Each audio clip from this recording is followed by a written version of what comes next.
against America. Hi. Flavor Flav! We discussed that all day yesterday, Patrice. All day long. Thank God no one raped my girl. Oh, it's close, right? Every time I had to go to the bathroom, it's like somebody got a hair balled up in their fist. It's like, I'm just going to leave this steak here with these lions for a minute. What you with Fat Boy for? Come on, baby. Flavor of love. Love me. She's like, she's a trooper. I got to love her for that. Help. Help me. Come on, you know you love me more than that. Come on. We were just trying to do an innocent Halloween party for our fans. Oh, I'm so surprised. And it turned out that Flavor Flav just hijacked the whole thing. Thought it was a record release party for him. And an evening with Flavor. Yeah, an evening with Flav. How clueless is this guy? It's a bunch of white people in the crowd, and he thought that they were all there for him. It was a look, man. Maybe an evening with Flav. Brought out everybody. He's a great performer, though. He's 75, man. He's still 75. Yeah, boy. Blah, blah, blah, blah. He's one of the greatest hype men. He is the hype man. He created hype men. Yeah, I understand that, but he really, really thought everyone was there to see him. He was a part of what we were doing that night, but he had no idea. No, I guess he never got the message, or he did get the message and it didn't care. I don't think the message. I think he got the message, and I think that he didn't give a good goddamn about it. Didn't care. He didn't care. The radio audience only heard maybe 5 minutes of Flavor Flav. He was on stage for almost an hour. I think it was 55 minutes. Introduced his family, his friends, one at a time. Kids. And they're all coming out, and they're looking at this audience like, what is this? What is wrong with this picture? And Flavor Flav was the only one that didn't notice that there weren't any black people in the audience, basically. I think PE has performed in front of every single crowd. I mean, it's true. Oh, absolutely. And they crossed over. And to the credit of some of them animals out in the audience, they were into Flav. And I think some of his new stuff was good too. Yeah. I just can't deny Flav. I grew up on that. So you know what? That's what fantastic. I said. I said I didn't mind. No, we're not. Yeah. When he got out and started rapping and doing all that, that was great. But it was that babbling in between with introducing everybody. What is that necessary? I don't know how this became. I think I was listening to Ron and Fez in the car. So I don't know how. I was on Pal Talk and I caught them. Mm-hmm. And they were talking about how if this was another station, if it was Hot 97 or something, that would have been the event of the year. Right. It was a throwaway for your racist audience. It was like they're chanting nigga, nigga, and it's like, and then Flav comes out and he had seen all of that, and let me tell you something. Grandmaster Caz was there, who is arguably in the top 3 guys that you give credit for creating hip hop. Right. Raheem from the Furious 5, who you've never heard of. But Raheem and Caz is like saying, ladies and gentlemen, Frankie Valli, the first white man to steal blues. Give it up for who Weird Johnny Johnson. It's like Caz, the average person go Caz, but it's Kool Herc and then Grandmaster Caz as people who created hip hop, and they were there. And they were there. We don't know. And Hank Shockley, they were there. Hank Shockley, who was another dude, who they said looked like Mike Epps, the comedian Mike Epps. Yeah, okay. He produced the entire Nation of Millions album, the one with Don't Believe the Hype, Night of the Living Faceheads.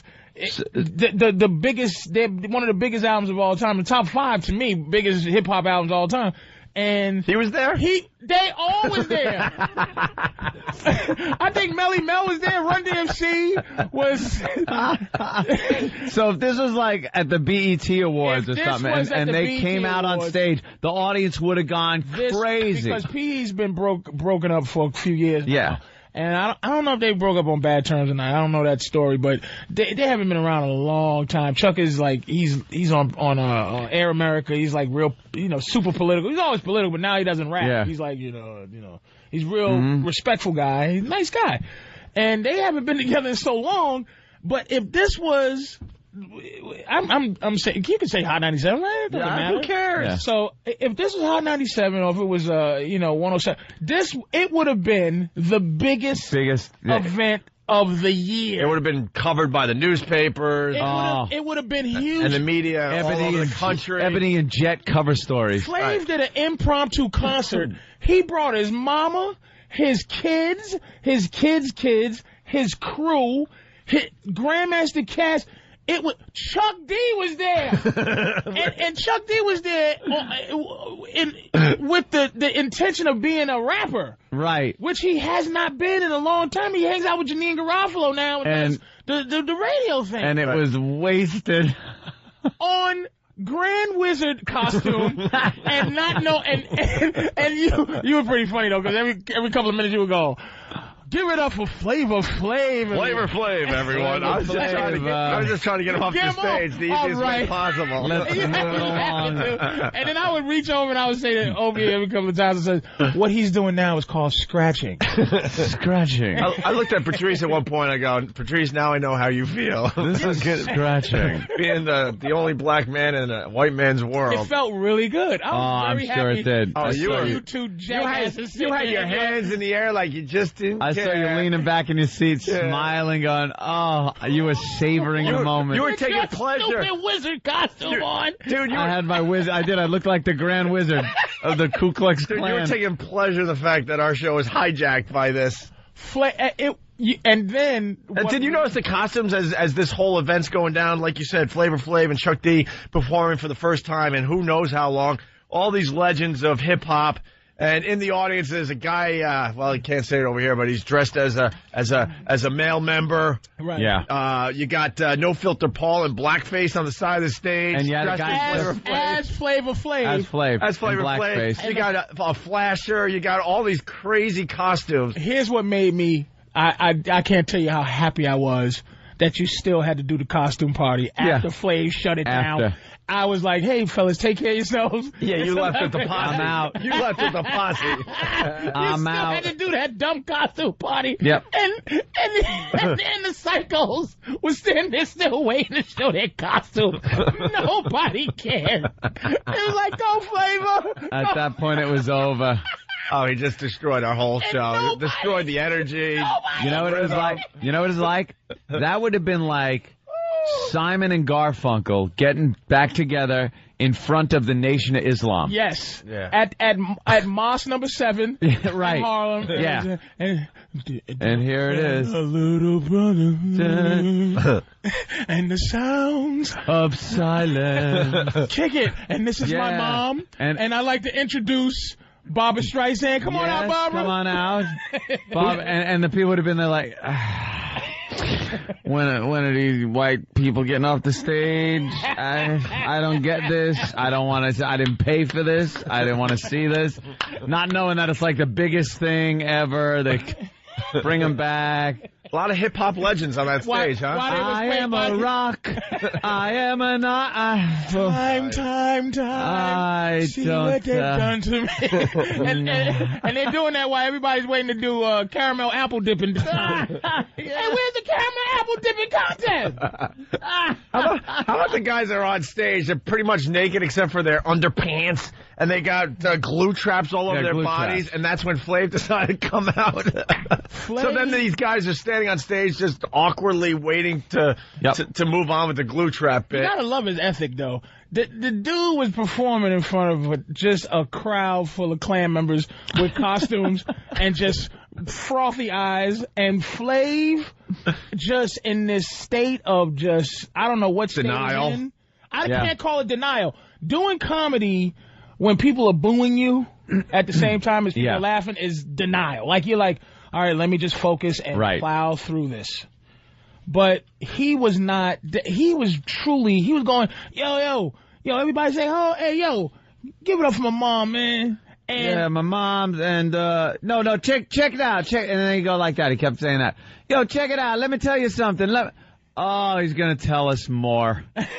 Oh, he's gonna tell us something else. And the great thing is that not for 1 second did I not believe that it wasn't going to be a race riot in there. And to the credit of I don't know who, maybe Kenny, Maybe the S1Ws that was with Flav. I think God intervened, knowing that the body count would have just been too high. All I want to ask you, for people that were there, all the O&A crowd, where, when Flav was performing, where were the...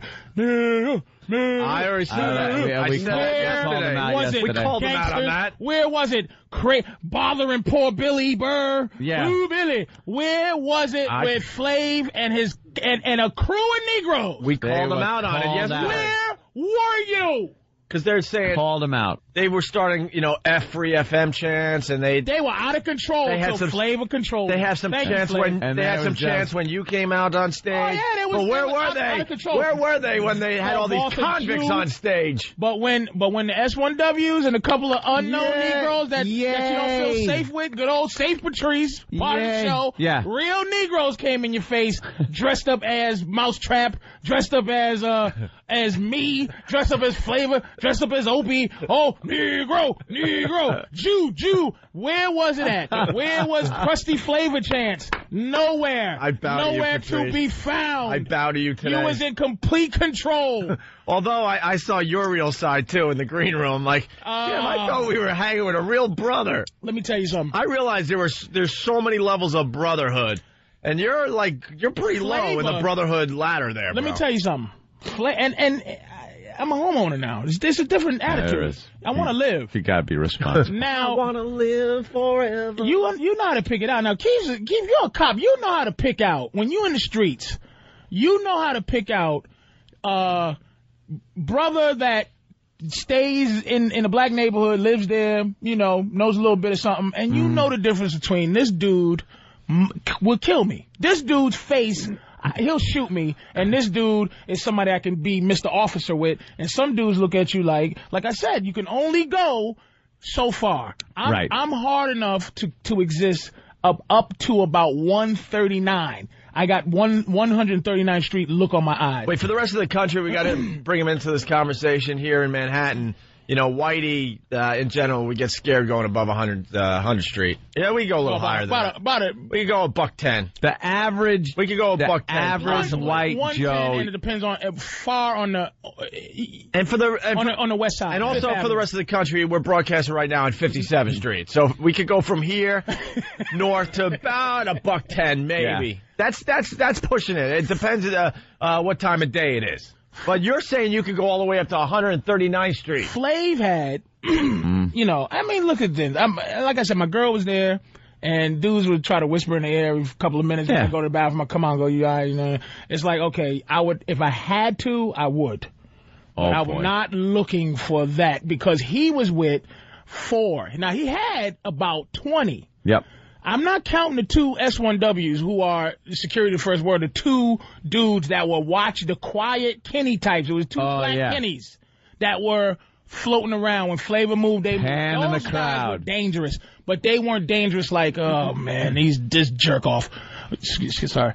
They're waiting for somebody. They are professional. For a problem. He was with 4 dudes, and he had 30 dudes with him, but he was with 4 that you look and you go, they're looking to rob somebody. Now, I'm going to explain something to you immediately. We talked about someone's purse being lifted. So. Somebody got their purse stolen. Yeah. Now, there's 2 things you know. You know somebody can fight when they got cauliflower ears. When their ears are cauliflower, you go, this dude fights, and he likes it, and he doesn't care that his face. When you see somebody with a tattoo on their neck, they don't care. Yeah. They're not trying to get a job. They're not trying to coexist with anybody when you got a tattoo on your neck. And he had a couple of neck tattoo dudes. And you could fake it if you want, but you see it was a couple that poor security guard. It was like, all right, where's your Opie and Anthony passes with your 2 faces on it, like with her goofy mug. I think I saw a couple of rip laminated backstage access passes. We talked about it because the security at the Hard Rock Cafe didn't want to know nothing. They let all these guys right in. The little wide... yeah.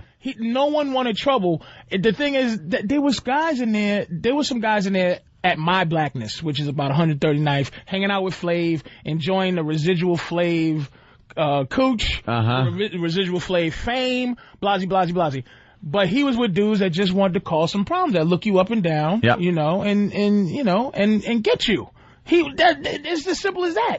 And Opie was starting trouble in that room, saying, because Voss said something, and Voss got so scared. Oh, yeah, because you wanted to drag him in. I took pleasure in that, because Voss was getting all cocky and back in the safety of our white green room. And I'm like, all right, why don't we go across the hall and tell Flav what you just said? I made the mistake when I first got there of walking into the smaller dressing room that was Flav's, and it was ours last year. Yeah. And I walked in just blindly, just turned the corner and walked in.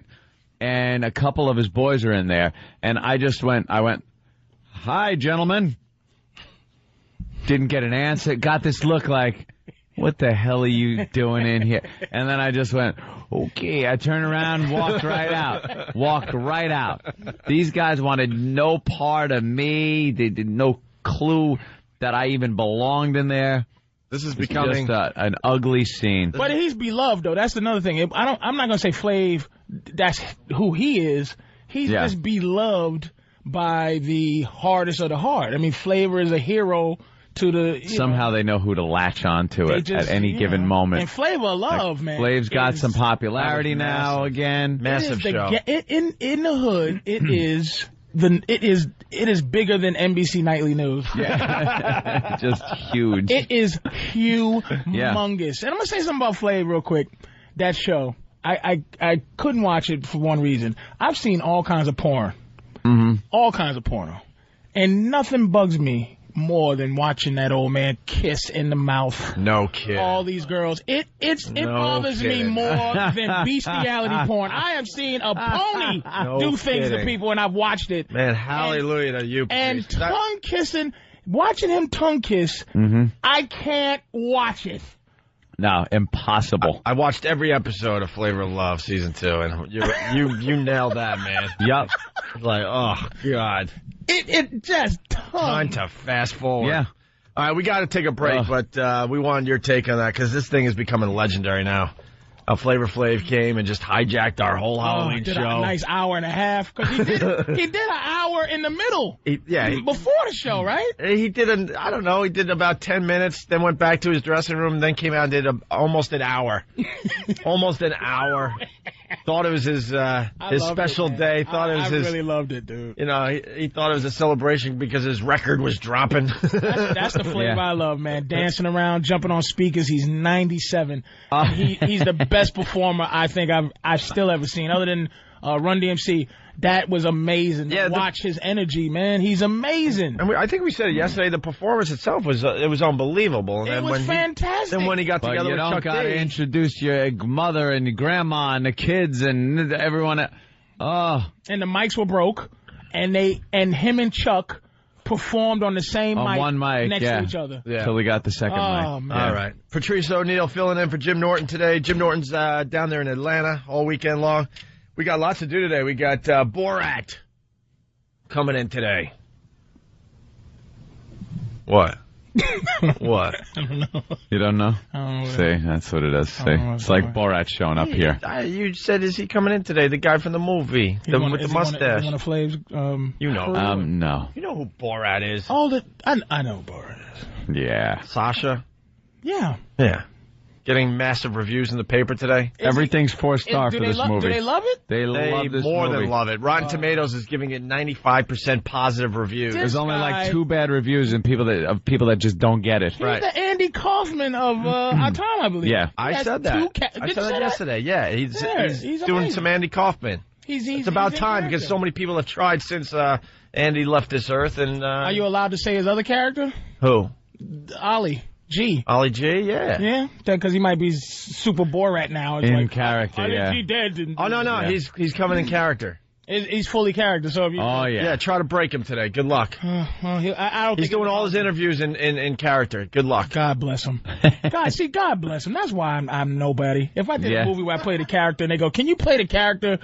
What? So no. I did I sold my soul. Do I have to sell everything? Can I love myself to some degree, you pieces of garbage? Here's someone that doesn't get it. Stephanie in Pennsylvania, what's up? Hey, guys, I just have to call you out because yesterday you said that he was a has-been and his show's done and it's over with. And just because Patrice is there today, you're trying to backpedal and say what a hit. Patrice said in the community, it's huge. I don't watch it. I don't know anybody that does watch it. I watched the Flavor What's that, of Love. Flav? Yeah, I don't watch the show. White people might watch it as a guilty pleasure, I'm sure. Yeah. But black people, it is gospel. He man. said in the community it's huge. There, Stephanie. We acknowledged that his performance was really good. And yesterday I said, when he was rapping, it was cool, but when he talked, it was like, get him off. This sucks. We had a problem with him introducing every single person he knows. Did you listen to what we said, Stephanie? We had a problem. Now she's got me pissed. We had a problem that he hijacked our show. What did you hear that we didn't say yesterday?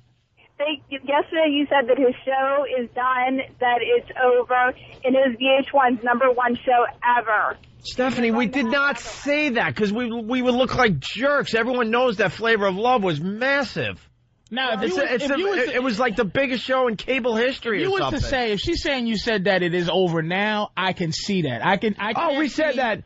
Yeah, we said that it's not like he's going to get another show on VH1, so he's at the pinnacle of his career again. No, he will get another show, and he's hoping because of this. He will get another show. I'm absolutely sure. Yeah, she's right about that. Yeah. Well, New York got one coming out. You're selectively listening, Stephanie. You guys try to get a little black when Patrice comes around because you want to be his friend so bad. All right. That's hilarious. Goodbye. She called y'all liberals. Yeah. Goodbye. Yeah, what the hell is she doing? Trying to get along with a black man. Screw off, Stephanie. You piece of crap bitch. Shut up. I hate these I hate that whore. I hate you, you whore. Go satisfy your man. Make him a cup of coffee. I hate people that do their selective listening with this program. We said the performance was good. We were bummed that he was on stage for 55 minutes. We were bummed that he completely hijacked the show and introduced everybody he knew. We were bummed ourselves that we weren't brave enough to try to figure out how to move him along, okay? We were trying to figure out who told him that it was his private party. We said all that. We said we had no clue who we were, what we were doing there. I said Flavor of Love. I said I loved the Flavor of Love on VH1, but we also said that this might be the pinnacle of his second career here, and it might be going downhill now because he's trying to use the success of the show to get the rap album going. And I don't know if it's going to work. I went to Virgin. Me and my woman walked to Virgin after the Hard Rock, and is it Virgin? Yeah, and bought Flavor's. See, so it worked. I bought it. There you go. Yeah, it got a sale. Yeah. It got one sale. Jay, what's up? Everybody else there was like, Patrice up on something. What? Hey, I just want to put Patrice up on something. What's up, Daddy? What's up? Yo, man, the backpedaling that these two cats is doing right now. Holy. Wait, God. They trying to say, what did y'all say yesterday? Backpedaling. So you're trying to say they changing up because I'm here, but I want to know. I didn't hear the show. Why, first of all, why would we change up with Patrice? Yeah, we're not scared of Patrice anymore. If Flav was there, I can understand. I am to them safe Negro. That's right. For the first 10 appearances on our show, we were petrified. But we're way look at the pictures of us on the website. You will see our bored-ass faces sitting there 15 minutes in. I'm leaning on my hand, looking at Flav. I could care less who was up on that stage. And I'm looking like, when is this going to end? There's no way to make this stop. And then I'm getting people saying I'm backpedaling. What am I saying today that I didn't say yesterday or vice versa? Give me an example, you dummies. You selective listening jackasses. Why'd you cut off the brother when he was saying? I'm just trying out my new bit. It's his new bit. But don't jump the gun too quick. Yeah, don't shock him because he had a point. I wish that dude had got a chance because I want to hear it. I wanted to hear what that idiot was going to say. All right, he could call back. Backpedaling. He could call back. Let that guy call back. Please call back because I want to hear what he. It was nothing about what he was saying. I can't backpedal. Trying out my new you bit. Stole my bicycle. I was excited to try out my new bit. Who stole your bicycle? Now you're trying to be backpedal. Now you're trying to. I said I can't backpedal. He stole my bicycle. Now you're trying to be extra racist, it's just man. Racist. What? Yes, I am being extra racist. He's trying to keep it real. Let me tell you some N-word. I gotta keep it real. Why don't y'all be honest? I'm not gonna let this idiot call me up and saying I'm backpedaling. I'm saying exactly what I said yesterday. I enjoy, and I even said that. Oh, you backpedaled. You said he sucked. I didn't say he sucked. I said when they got up there and he was actually doing. Flav sucked? No. I said when he was rapping, it was cool. I'm not into it. Right. But it was exactly what he was supposed to do there. Right. Get up and rap. Not introduce 50 people I could give 2 Fs about. Do you realize what show you guys did? Do you realize the show that happened on that stage. Cared? You gotta understand the magnitude of the show. I didn't care. You should care. Listen. I shouldn't. Now you don't care. Darren, what's up? I don't like extra racist, man. Hey. That's a new superhero. Opie's exact words yesterday. Well, There what? will never be a season 3 of Flavor of Love. Why'd you shock him? Opie's crazy on the taser now. It's just Now he's just gonna Roger, taser what's up? everybody. Roger, go ahead. Hey, I hate to agree with that stupid whore that called earlier, but you guys... Opie's just tasering everybody. Holy Jesus. Get out of here. Patrice O'Neill in studio today. That's the. I don't expect you guys to listen every day, you bastards. It's the Opie virus. Oh boy, I wanted to play our Paul R. Nelson ID and it didn't work. No. Now it's working on its own. Now I need to reboot this thing. Try this again here. This is Paul R. Nelson, and you're listening to the Opie and Anthony Show. That's right, Paul R. Nelson. Patrice, you into these negative campaign ads? Yeah. Love him. Watch him all the time. Here's a negative campaign ad. Dimitri Martin has got a big ad campaign. But go ahead. Huh? What? Make my stomach hurt. Who? Damn it. Never mind. Who? What? What are you doing? Just reading? It just caught me. I see Dimitri Martin's dumb face, and he's like getting ready to be a millionaire. Who's Dimitri Martin? He's a nice guy. I like him. Yeah. I have no idea who that is. Exactly. Is he a comic? Or Yeah, something? he's a new. Oh, You got. All right, I get it. Oh, now you're all. I see. Just comic jealousy. That makes sense. Yeah. You know how we are. We jealous. All you now, comics. Now I'm over it. Now let's get back to business. One guy makes it, and it's like, that son of a bitch. That's why I'm trying to prepare now. Everybody, they call me a son of a bitch now. But if And it I was, got nothing. if it was you, you'd be like, why is everybody hating? But when it's anybody else, it's like, this guy don't deserve that. Didn't even put in his time. He didn't. I just had a burst of jealousy overwhelm me, and I apologize. It really did. It washed over you. And I don't even hate Dimitri. I'm just saw his dumb face and You took us out of our game and everything. Sorry about that. Damn, is that a black guy we're supposed to know? That's all I was thinking. now you got to be careful, yo. I was like, Yeah, we don't know. I apologize for that, man. Go ahead. Man. All right, I'm well. sorry. No, we love this guy, Paul R. Nelson, Patrice. We started playing negative campaign ads, and the best ones were from Paul R. Nelson about this guy, Ron Kind. Ron Kind, and what he does, he puts a W, a big W, in front of Ron, and then a G at the back, so it's wrong kind. His name's Ron Kind, but his competition there. Wait, what's the position and what's the state and what's going on? This guy, Paul R. Nelson's the Republican. He's a Marine, an ex-Marine. Running for We don't Congress. don't even know. He's running for I think it is for Congress. You're right, man. Running for Congress in Wisconsin, and he's running against a four-term incumbent, Ron Kind. And Paul R. Nelson's team has put together this little ad where they put and say, he's the wrong kind. Yeah, and it's just all negative stuff, and it's so far beyond any kind of negativity. I mean, they're accusing this guy of all kinds of shenanigans. Well, we got the classic one. We should play it again. Yeah, let's just to play bring this. Patrice up to speed.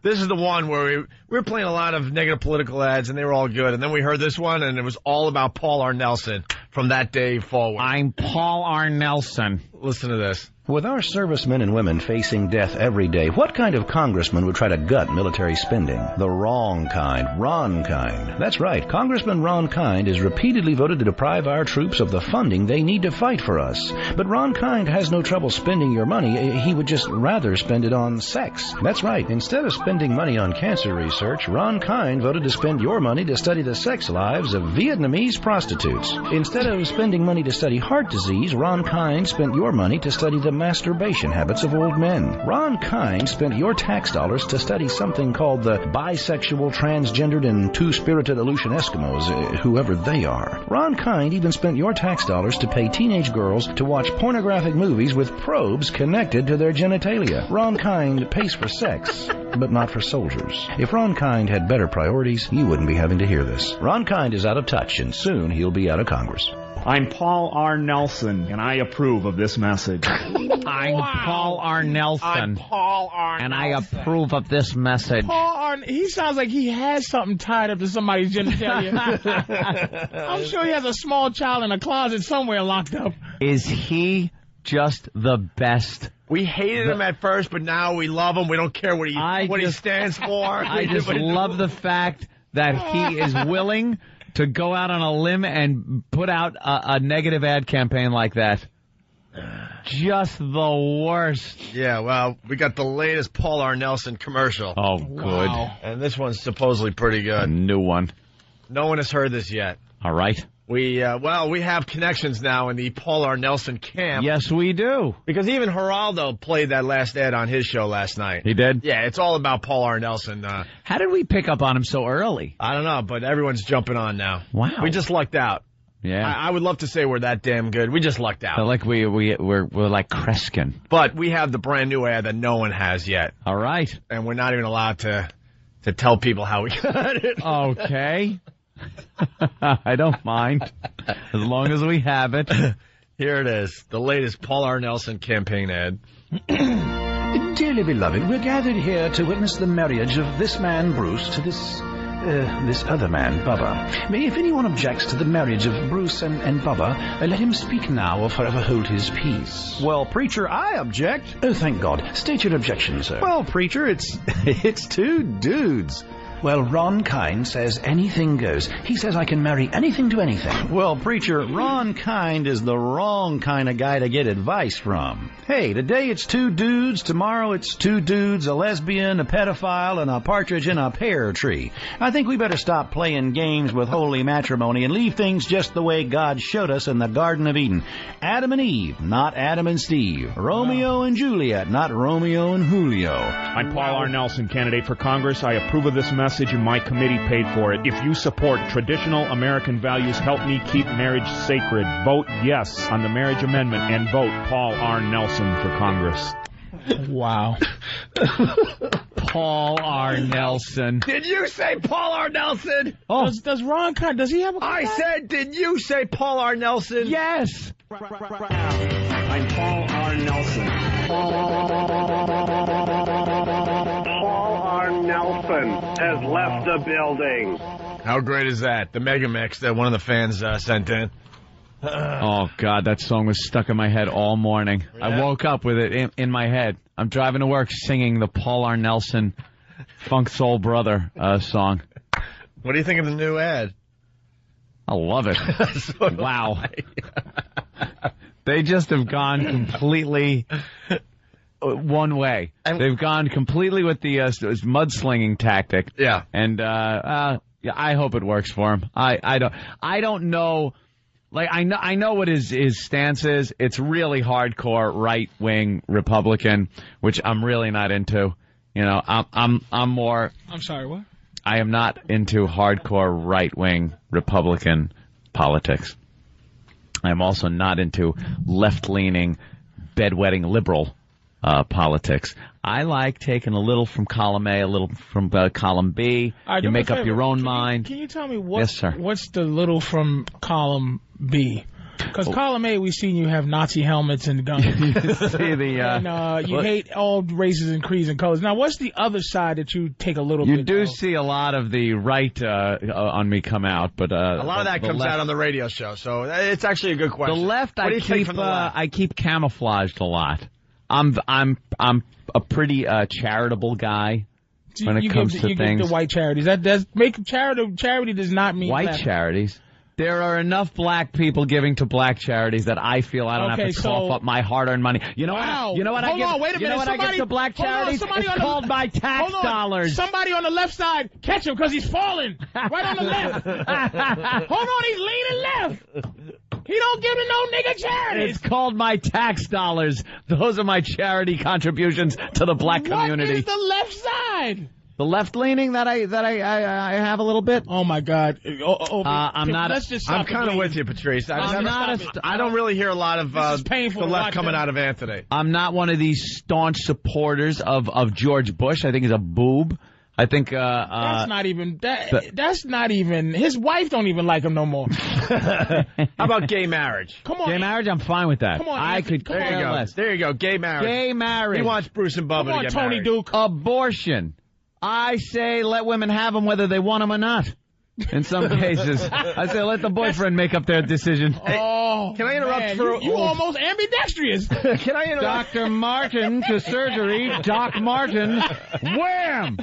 One right in the old breadbasket. Big phony. Can I jump in here for a second? Al from New York. Al.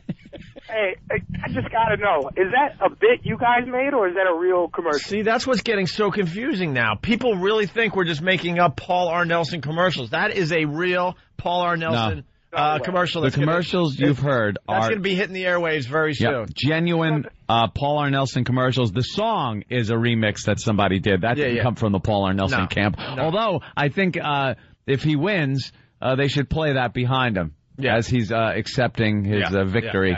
At the podium. Wow. All right. Wow. Thank you. Let's say hi to Steve in Jersey. Steve. Dude, that was the greatest ad ever. Please play it again. Which one? The Bruce and Bubba one? Yeah. Without a doubt. Please play it again. That is a good one. All right, we'll play that again. Let's go to Bernie in Boston. Bernie. Hey, Bernie. what's up, guys? What's up? Hey, when are you gonna have Paul R. Nelson on the show with you guys? You ready for this? 7 o'clock today. 7 o'clock. 7 o'clock today. We talked to Paul R. Nelson. Yeah. Awesome. By the way, the mega mix was done by producer Dan. We're like Imus. He would like to mention producer Dan. Thank you. All right, thank you, sir. We're like Imus now, getting politicians on the show. Yeah, look at us.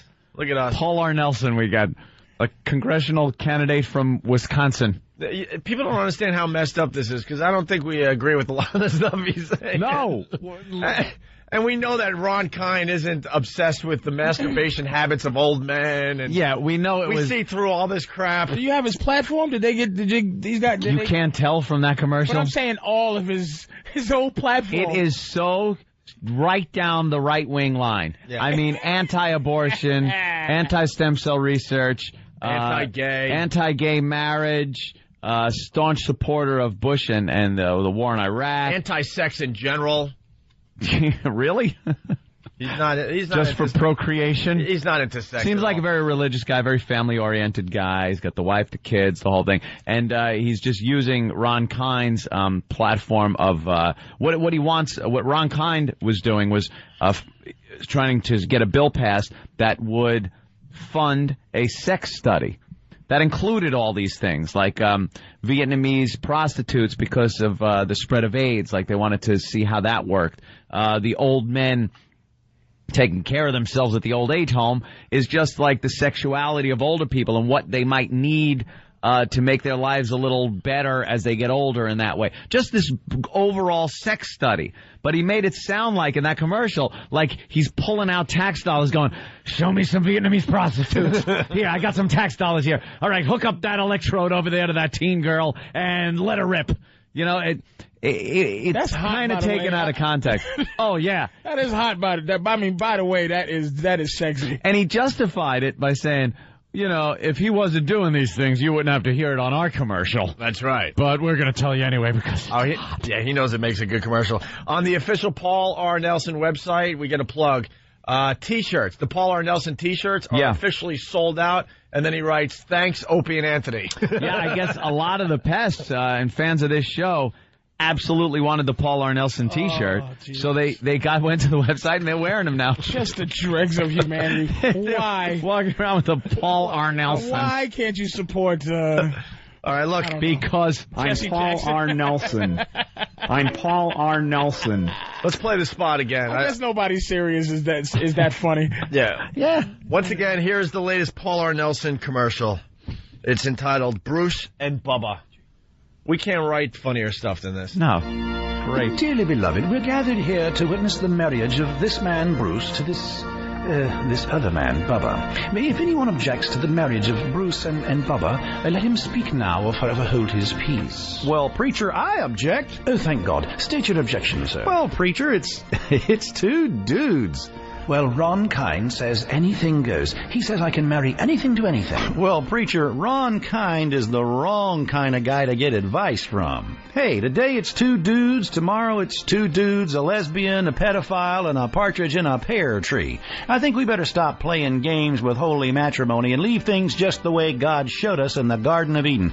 Adam and Eve, not Adam and Steve. That's terrible. I'm Juliet, sorry. Not Romeo and Julio. I'm Paul R. Nelson, candidate for Congress. I approve of this message and my committee paid for it. If you support traditional American values, help me keep marriage sacred. Vote yes on the marriage amendment and vote Paul R. Nelson for Congress.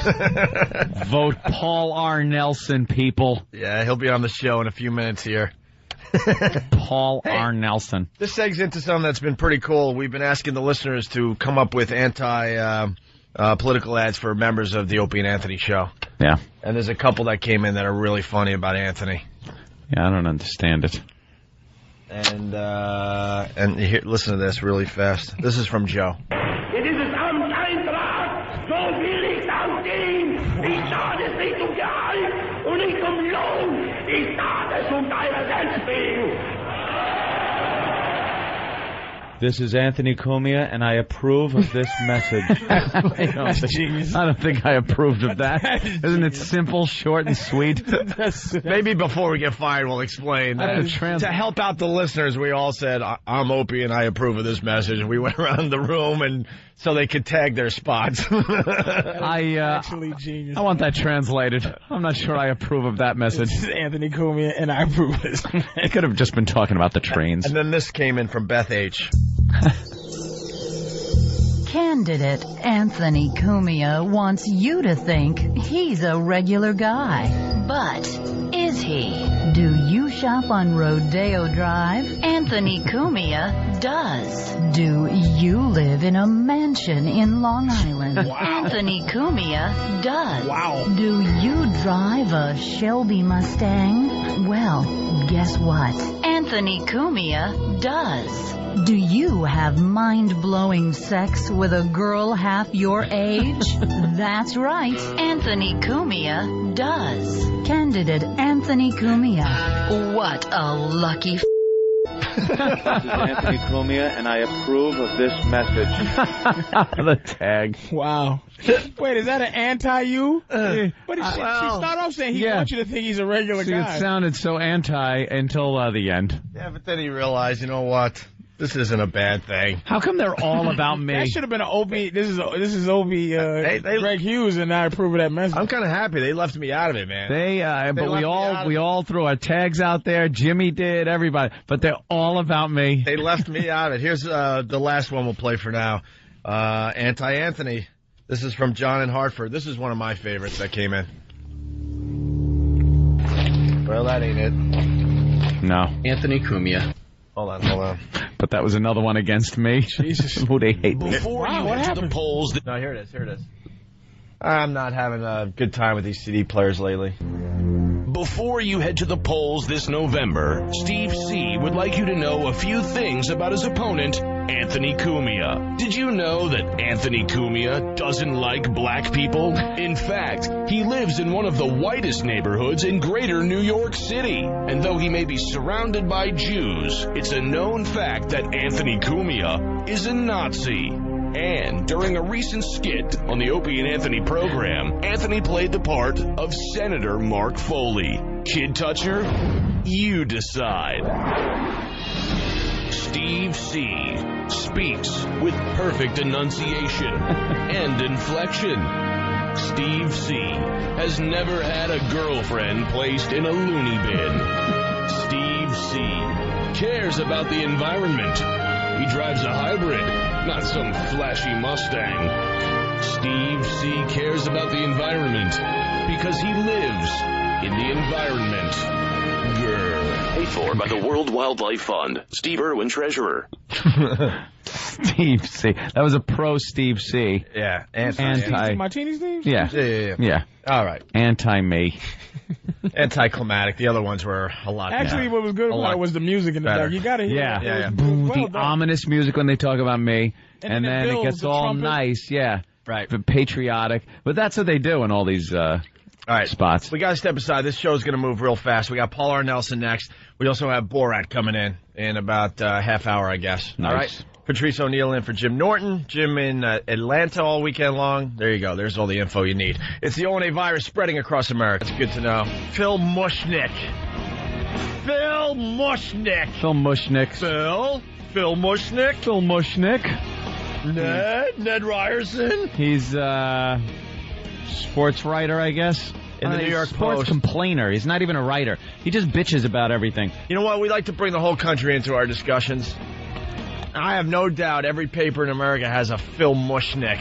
This guy's in the sports section. He writes a column, and he does nothing but bitch and complain about people that are working for a living. Yeah, here's the deal. He writes a sports column, so you would assume right off the bat he's got to be a fan of sports. But you read this column day in and day out, and you realize that maybe he's not into sports anymore, and he should go write about something else. Yeah.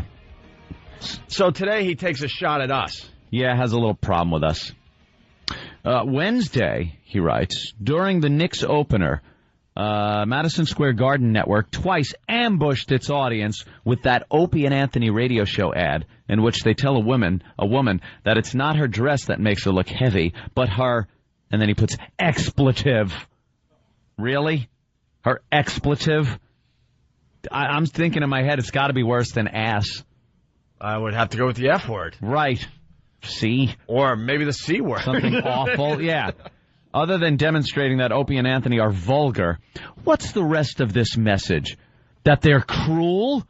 Brilliant. The message is very simple. It's tagged and tells you what the message is. The message, jackass, is the fact that we can't do anything but radio. We're so stupid and single-minded and rude that we couldn't possibly hold down another job except for radio. And we've even had trouble doing that over the course of the years. That's the message, Phil. Sorry we had to explain it to you. Basically, that commercial shows that in the real world, we just stink. Yeah, we're horrible. The joke, Phil, is on us.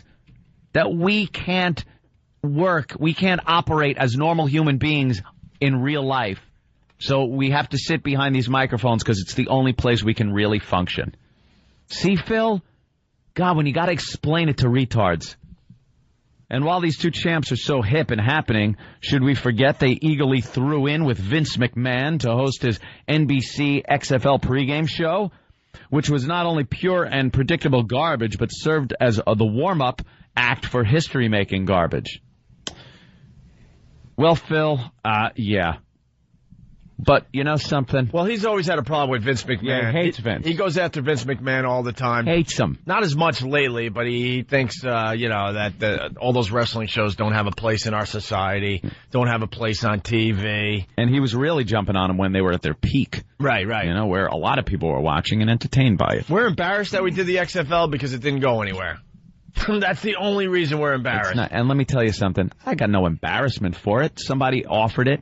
We took a shot at something. It's not like a Phil Mushnick ever takes any chances. He's the kind of guy that will sit there and die at his desk at the New York Post after 50 years of just bitching about just a miserable guy other that has people that are taking chances and working and doing things. Just a miserable guy that has no business writing about sports at this point. He doesn't like it. He hates what sports has become. So move on. Go find another hobby. Perish the thought he'd take any chances or do anything. Yeah, go do something new if you're not enjoying what's sports anymore. We took a shot at it. It was years ago. It bombed. Actually, I'm not even really that embarrassed. It was NBC. No. It was pretty exciting. NBC. It was cool. Who am I kidding? It was a career highlight for us. Mushnick. Phil. Shark Hunter.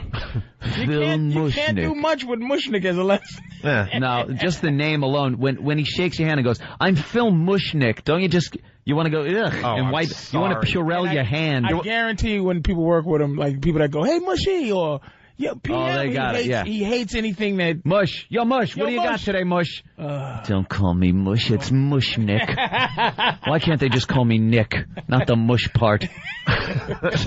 You're Mush Nick. So what does a dude like that like? See, that's what I always, like, what is... We're reading his column and he's just bashing everybody. He don't like anything. But what's he enjoy? He has to be he enjoys to the yang, you know. Well, I mean, obviously he got into writing about sports because he enjoys sports, but he enjoys old school sports. He enjoys, underhand free throws. He enjoys the two-hand set shot as far as basketball goes. He enjoys football with leather helmets. When the Celtics were all white. Right. Those little shorts. He enjoys baseball when they were wearing baggy uniforms. And ran in fast motion around the bases in black and white. See, there's so many like Phil Mushnick out there in society. They can't grow with society. There's music critics that think it ended with the Stones. But it ain't full Mushnick's fault, though. Then move on, though. It's the New York Post fault that they don't get a more hipper columnist to write about today's sports. That's what I was gonna say. It's not. How can you blame Phil Mushnick for being Phil Mushnick? Look, being Phil Mushnick. Look, no problem. I'm sure bashing it is part of the job. Sure, but all I read is him bashing. I don't see an inkling of this guy actually enjoying watching sports. So I say the One Pest should email this guy and ask him if he's retarded because he didn't understand the Opie and Anthony TV commercial. And we're not pissed off that he's trashing us. Trust me. We got print in the New York Post today. He's playing right into our hands. And it's printed in the Post. You could get a hold of him. It's phil.mushnick at NewYorkNYPost.com. Phil.mushnick. Mushnick. Phil with one L. At NYPost.com. Yeah, go ahead. Because you're free to comment on any columnist's column. So go ahead. Yeah, have fun with Phil. Have fun with Phil today, guys. A quick little mission. Have fun with him. Have fun. I don't want to lose our guest here that we have on the phone. I am so honored. Yeah. Hey, Anthony, really fast because it might set up the next break. Yes. John Alberts from Long Island. I have no idea what this means, so please give me more info. It says, all it says on the instant feedback, that Super Bowl champ died yesterday in a car accident. Some bitch ran a red light, just thought you'd like to know. Punching out John. What? How about some more info? Did we lose one of our guys last night? That Super Bowl champ? Is that the guy that came in and got stung on the ball bag? Super Bowl. The mouse traps on the Are you kidding me? One of them died? I'm starting to think that we might have lost the guy that won our Super Bowl competition. Wow. Was that the story? Where was he from?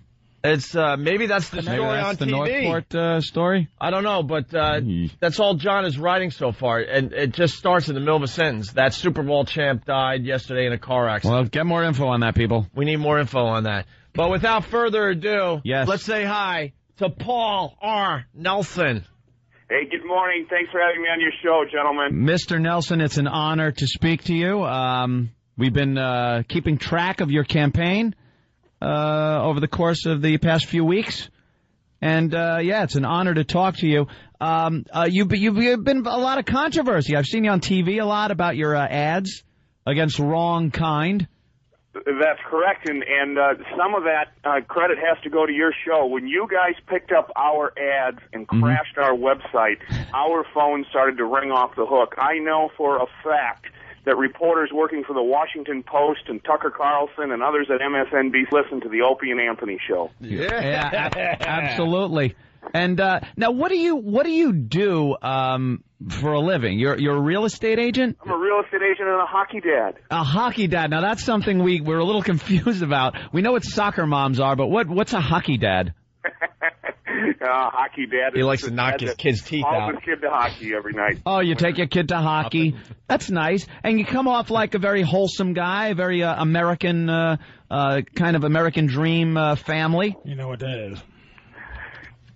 What is that? You know what an American dream is to a Negro. You know how we... Well, Patrice O'Neill is here. That's white people's words for, the R word with two quotes. Sometimes Patrice gets a little out of hand, Mr. Nelson. Sorry. I don't...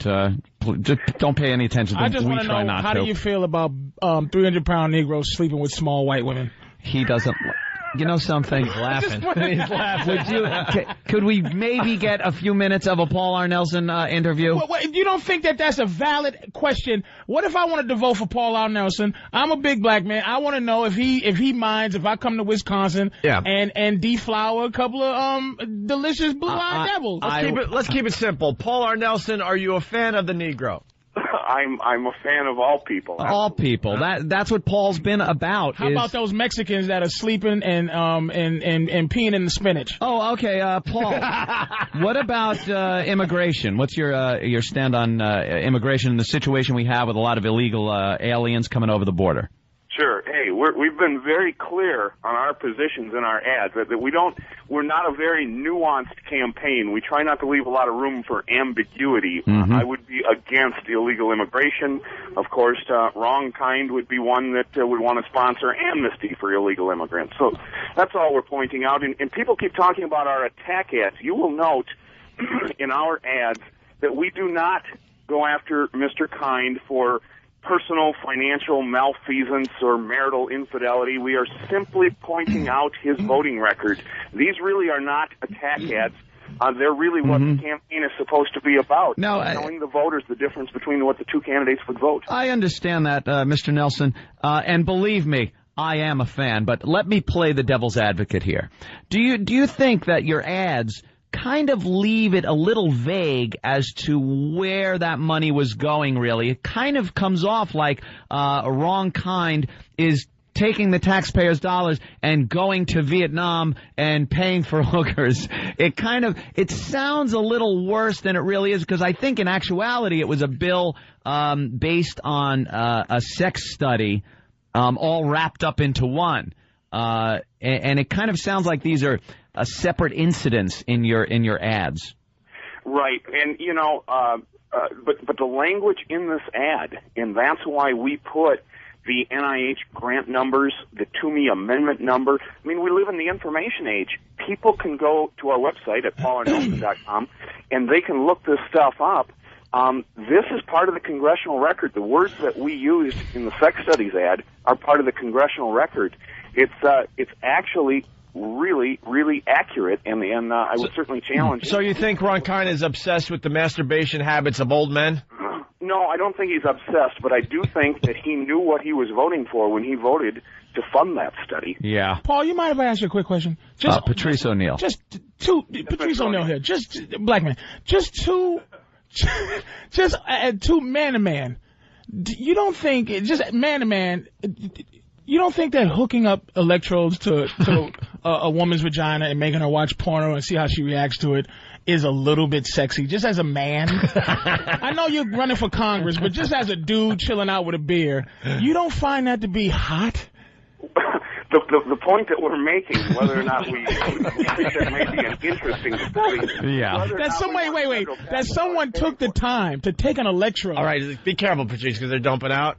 To take an electrode. Did they dump out on me already? Possibly. I just want to help you out. We're teenage girls, porn, and something attached. And electrodes. And electrodes. Let's just keep it at that. Everyone can figure it out. Somebody took the time to do that as a study. Yeah. That doesn't get us just a little bit of a whoo. Like you didn't have to wipe your brow a little bit. A little sweat didn't drip down your face. Just a little. It's all right, listen, Opie and Anthony, I wanted to issue a public challenge on your radio show to have Mr. Wrong Kind actually come out from underneath his desk where he's curled up in the fetal position, sucking his thumb and asking for his sippy cup of milk and a blanket. I want him to come out from underneath the desk, and I want him to come on the Opie and Anthony show Monday morning, the day before the election. Right. And let's have the pests call in, and we'll have a debate on air. God, he knows Would about that the be pest and great? everything. Wouldn't that be great? Why won't he face you?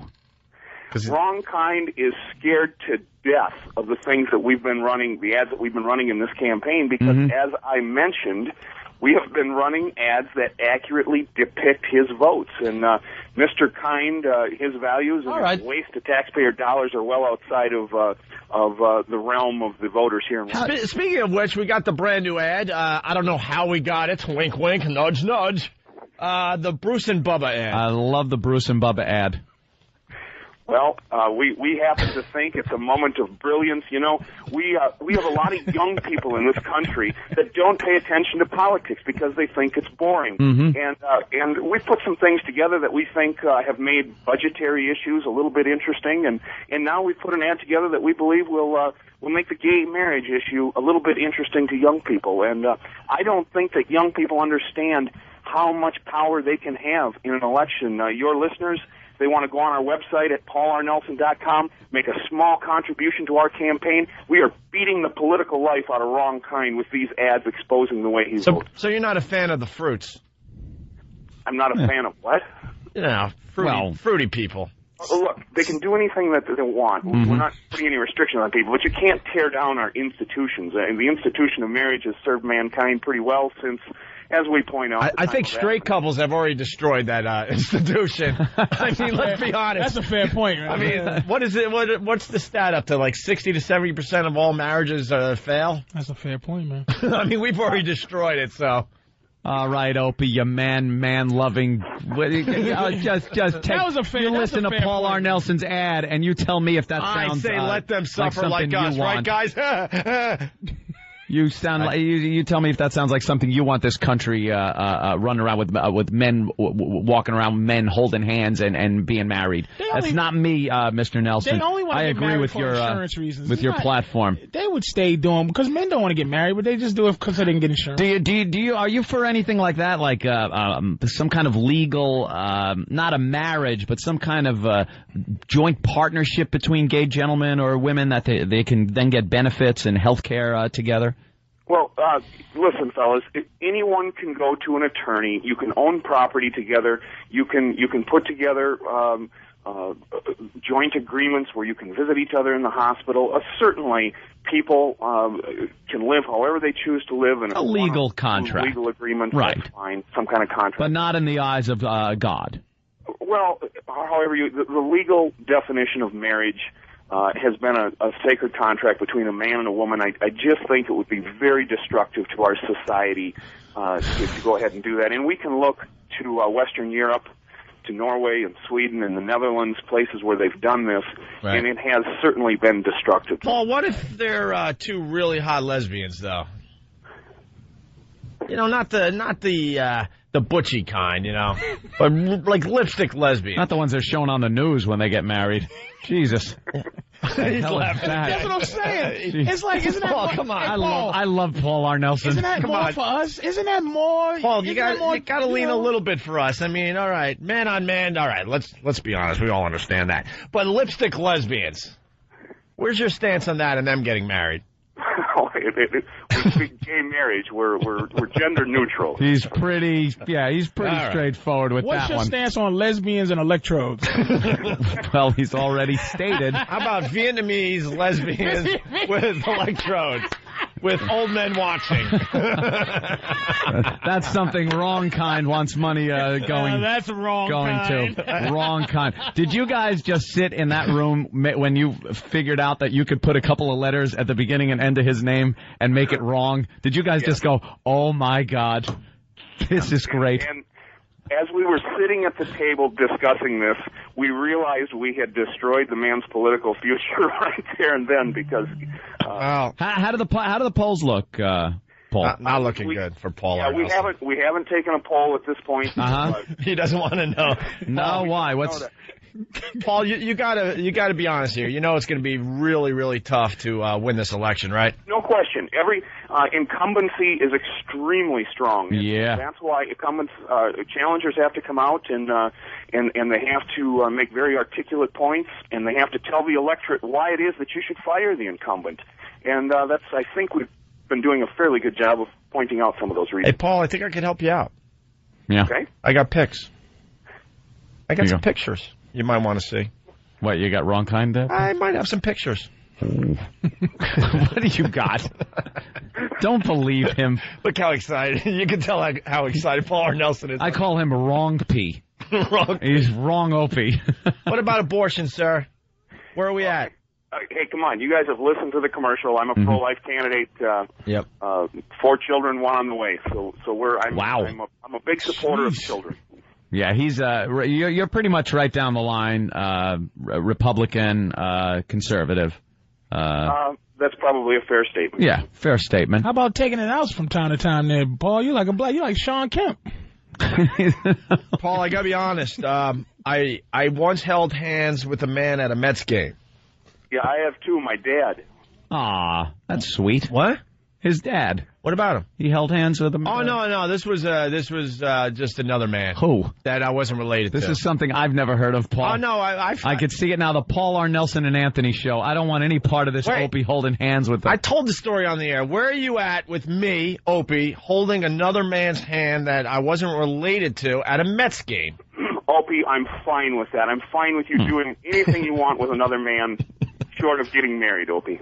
There you go. It was our own Danny, and I didn't know. I thought I was holding my girlfriend's hand, and they did the old switcheroo, and I walked out of Shea Stadium holding another man's hand. It's a true story. Paul, just to get to know a little bit more about you aside from politics, what are the things you find funny? Like, where does your sense of humor lie? I sell real estate, so I work with people. I enjoy laughing. I try and laugh at work. I find everyday life things humorous. I enjoy Bill Cosby's humor. I enjoy Jeff Foxworthy. You might be a redneck. Oh, well, it's it's the Midwest. You're losing us, Paul. You're losing us. He's a Midwest guy. Midwest guy. You might be a politician, F. Can I buy a house in Wisconsin? Yeah, what's the real estate market looking like in Wisconsin? Real estate market in Wisconsin's a little slow right now. Yeah, everything, right? It is. That damn bubble burst right after I bought. Slow for you, Anthony. Yeah. So when you lose the election, you're going back to real estate, or? When I lose the election, Opie, I'm not planning to lose the election. He's not planning on losing it. and I want to know, I am throwing my hat in the Paul R. Nelson ring, and I want everybody else that's listening right now in Wisconsin to vote for Paul R. Nelson. Whoa. Why? Because I like this guy. That's it? That's all it takes? I like his gusto. He's got gusto. We might not agree, Paul, on all of the issues, because it's very hard for everybody to agree on every issue that a politician has. But I kind of like this guy. He's got spunk. The fact that he doesn't like Italians doesn't mean anything to you. I don't know about Italian. We don't discuss things like that. And I don't think Paul R. Nelson has. He doesn't. He judges people as people, not as colors or immigrants. You got. Excuse me? Italians are illegal immigrants. My family came here so long ago. You snuck here, and you probably named after a town where your great-great-grandfather grew up, Cumiaville, and you came here and you destroyed our lives with your mobsters and your spaghetti sauce. I want you out. I want to know how you'd live in buildings with bricks stacked up with no cement holding them together, my friend, if it wasn't for my relatives. So you quiet down, Patrice. Paul, I'm still on the fence. I'm not sure if I want to vote for you. I don't know. I got another. I'm being honest. I got another scenario for you. All right, let me tip you over here. All right. Here's what the main qualification of a candidate should be to the American people. All right. That is that the American people know unequivocally where the candidates stand on the issues. You may not agree with Paul R. Nelson, but you will always know where Paul R. Nelson stands on the issues. That should be the primary qualification for any candidate running for public office.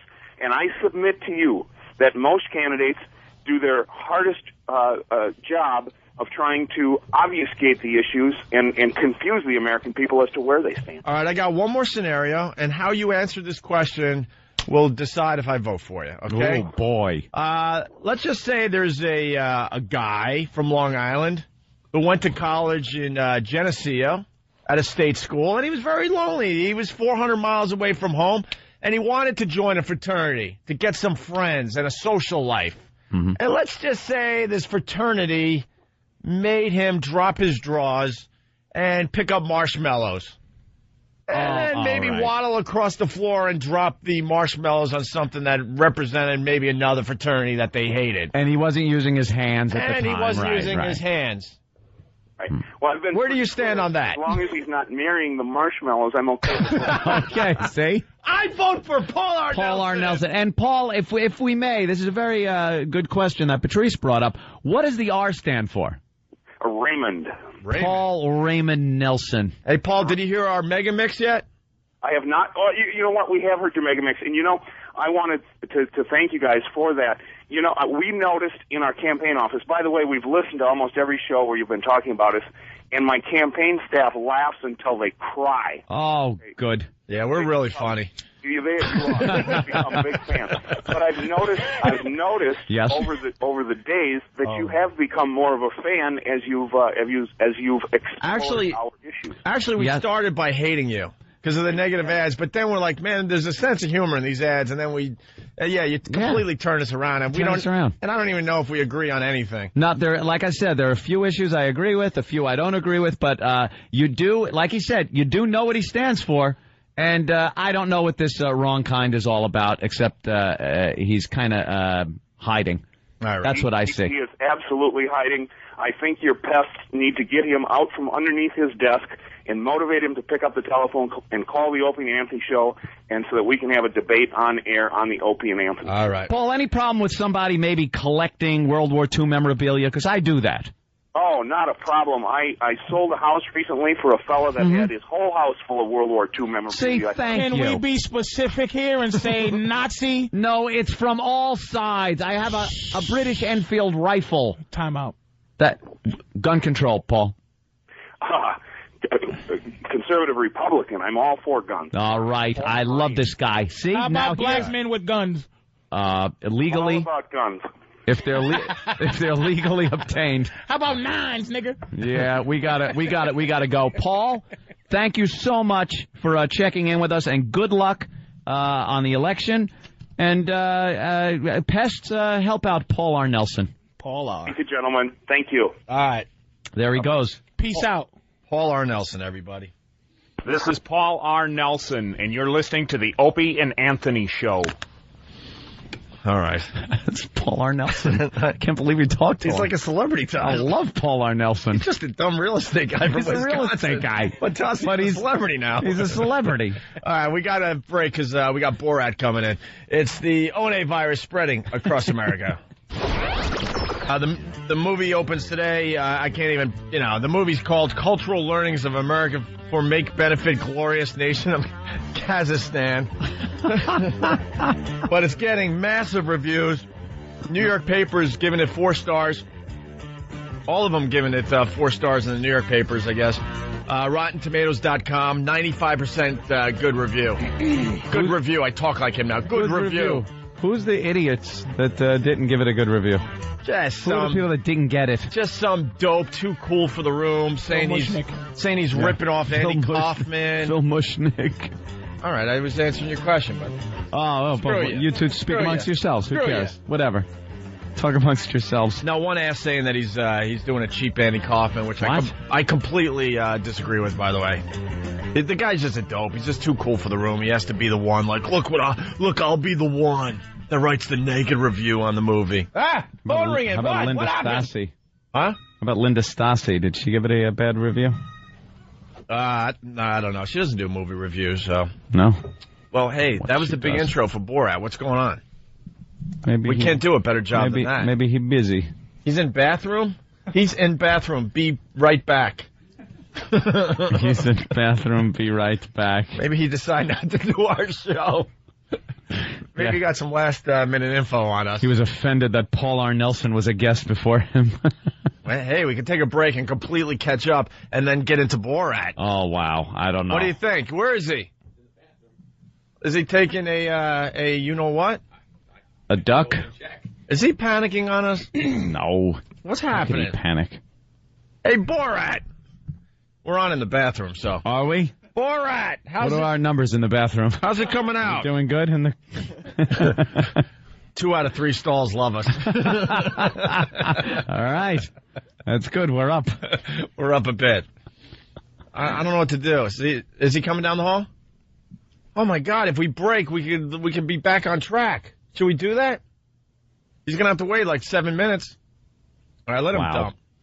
All right, let him dump. Let him dump. I don't think anyone's going anywhere. Then jump right now. Make the decision. This is a big guest for us. We went long with Paul R. Nelson. We're taking another break. Make the call. All right, it's the only virus spreading across America. Anthony doesn't like that. Anthony doesn't like the kisses on the cheek. Well, yeah, it's customary in his country. I'll just go for a handshake. No, he's got it. It's right. customary, Opie. You would be insulting him. Very nice.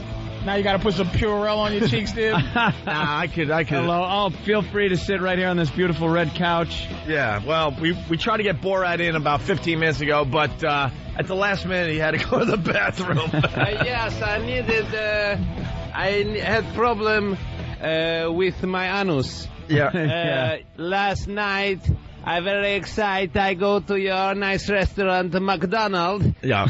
And I eat a 14 hamburger and 2,000 packets of this red soup that's called ketchup. And now this morning, after what just happened, my anus, it hang loose like a mouth of a tired dog. Yeah. So you don't have fast food restaurants in your hometown there? We do not have so much. There are stalls on the road that maybe sell some fermented horse urine or horse's throat that have been boiled, but not so much this wonderful hamburger. I am bringing back 3 so that my premier can eat it on the opening of Parliament dinner. And what do you think of the American toilet? It's nice, right? Whoa. Very nice. I make my toilet in this room, and in the corner there is a bowl on the floor with water in it, which is very convenient to wash your face with after.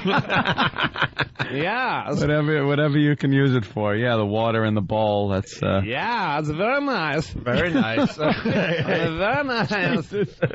Yes. Well, yes. You're very nice people. People are loving it. You America, USA. Yeah, you like? Yeah. You know we're shock jocks. What a minute, shock jock. Have you heard of shock jocks in your country? What a minute, shock jock. Shock jocks. Shock jocks. What a minute, shock jock. Shock jocks. They say We do outrageous. shocking things. Outrageous, crazy things. Yeah. What, you shoot gypsies live? No. We have a show like this in Kazakhstan. Yeah. Yes. What's the entertainment like over there? You gypsy shooting? Very nice. Our number 1 show is hosted by animal actor Johnny the Monkey, who was the star of Trans-Sibirski Express and hundreds of other pornos. Pornos, huh?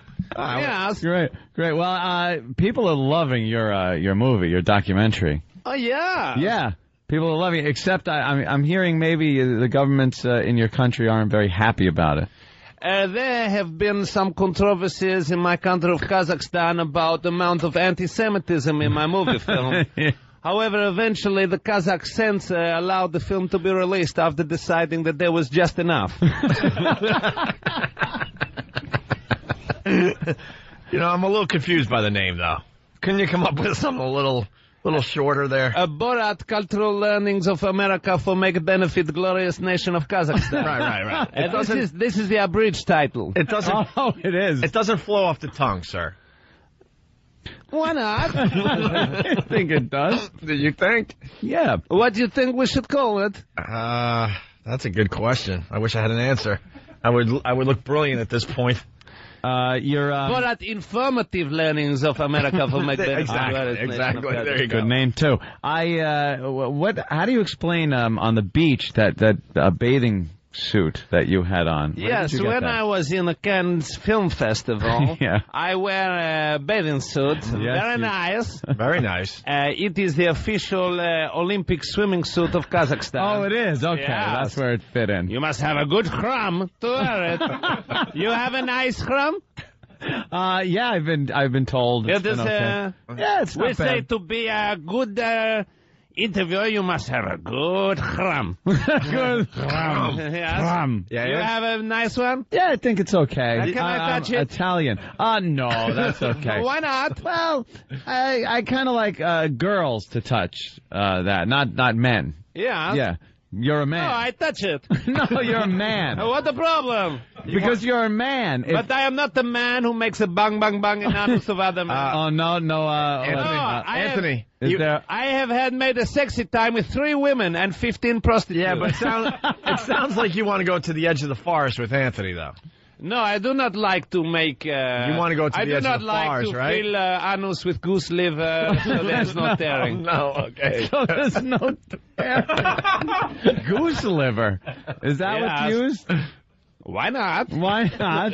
Yeah, because it's very slippery, I guess. No, in my country, now homosexuals treated equally. They no longer have to wear blue hats. Are they allowed to get married? What? Are they allowed to get married? Why would they get married? Well, it's the big fad here in America. They do not want to get married. Last year we had very many of them. We found 15 of them. Yeah. But after we cage them and give them electric therapy, we cure them. I like how you think, sir. Now, what's the problem with the Jews in your country? The Jew. We would like to say that we in Kazakhstan very much support anti-Jew warrior Melvin Gibson's in his statement about the Jew. He say that they start all the wars. We also have proof from our government scientists that it was the Jews that were responsible for the end of the dinosaur period.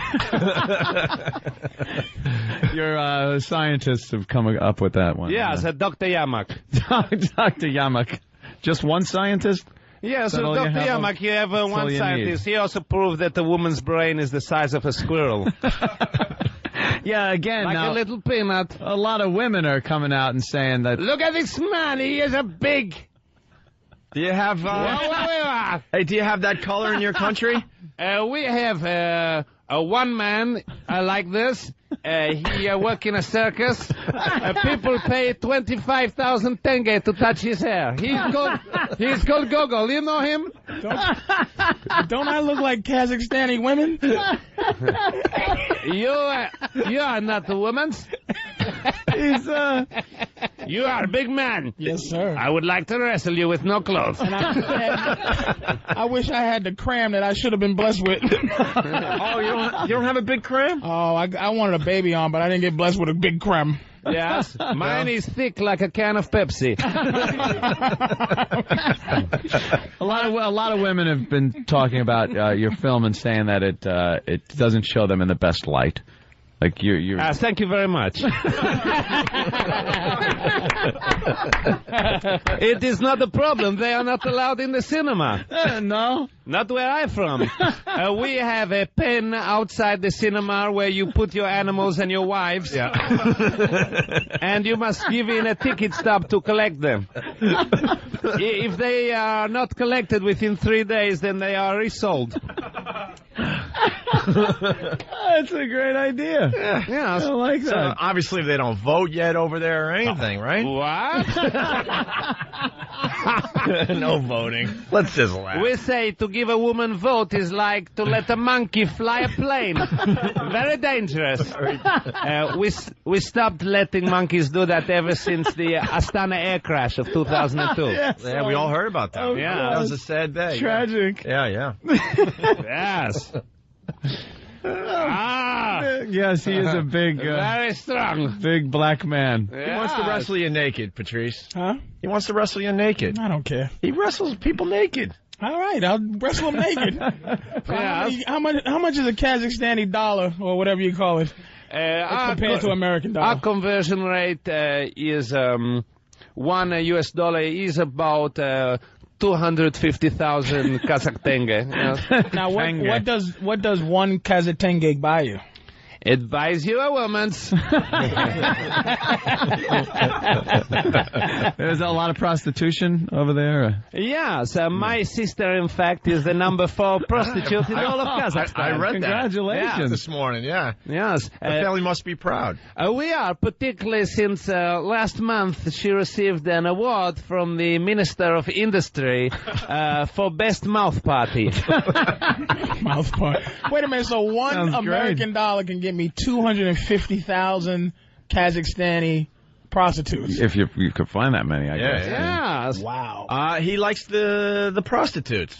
Well, I mean, not the. Jeez, Yeah. I sound like the prostitute. You must. I'm talking like he does. That's all. You must come stay in my house. You can eat my food. You can sleep in my house, and you can use my sister. She is tight like a manzanos. And he likes to swing a little bit, you know. He likes to... I like to swing. Like Tarzan. Even he knows. I thought he was going to say like a gorilla, but he was like, oops.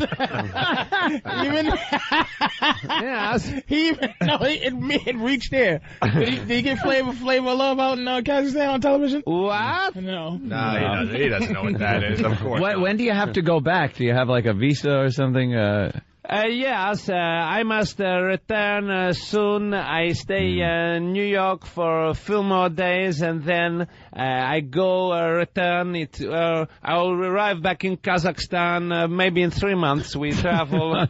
Yes. How do you travel? It must take. Yes, we go a boat, and then my son Bilak, who is 11 years old, and his wife is waiting for me. They have a new child. Who we are hoping to sell to Madonna. That's pretty impressive. Yes. Would you ever think of living here? It's a very nice country, but I like very much Kazakhstan. It's a very similar place to America now. Really similar? Yes, we treat people equally. We have opened in May the Almaty Disabled Care Center. Oh, that's nice. Yeah, it's That's very nice. We have 300 new cages for them to live in. That sounds like a great industry. Yeah. In your country is the making of cages. Yes, and there is a There's public... a lot of cage stuff. Yeah, it's like the cage welder must do very well over there. Yes. I'm sure that keeps crime down. Yeah. Keeping a lot of people in cages, right? Yes. Yeah? Well, we should talk about the movie. For the people that don't know, you gotta explain your movie to everybody. It's getting great reviews. Oh, yes. Yeah, you don't even have to be here, so we appreciate 4 it. stars in all of the newspapers. And 4 star is good?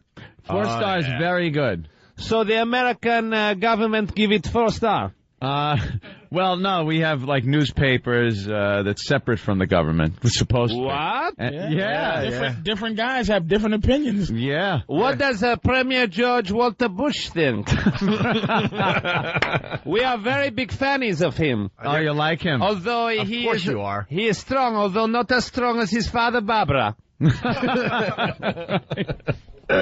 Tough guy, Barbara. My name Barbara. Don't mess with me. Who's in charge over there in Kazakhstan? Premier Nazarbayev, glorious. Glorious. He is a glorious leader. And he takes care of his people. Very much. He is a very wise and very strong man. Mm-hmm. He, in your country, you win the vote. The one with most votes wins. Right. In my country, it is the one who can suspend the heaviest weight from his khram. He managed the car battery for 3.4 seconds. Hey, that's impressive. Yeah. Are you guys fighting anybody right now? Yes, we are defending ourselves from evil nitwits Uzbekistan, who are our neighbors. Oh. You best. Oh, right. Yes, it's a very bad you people. You were all the former Russians, right? All former Soviet Union. Yes, right? before 1991. Oh. Yeah, they were all under communist Now it's a bunch rule. of countries we can't pronounce. Yeah. That's all I know. And Explain the movie, though, there, Borat. You went around America? The movie films show how I come to America to make reportings for my country. Yeah. And then I fall in love with a beautiful woman and must go find her. Ah. Her name is Pamela Anderson. Yeah? Yes. Got a crush on her? Yeah. You gonna bring her home I with did you? not crush her, no. no crushing her. You like the, In my country, you American women, you like to have their teeth. Yes? They're very up. Yeah. In Kazakhstan, we like it to dangle. Oh, really? Our women's, to make themselves look more pretty, they hang rocks from them. In fact, our Miss Kazakhstan, Karilga Shatmova, she have a beautiful pair that make dangle 1.3 meter. Wow. 1.4 if you include the milk valve.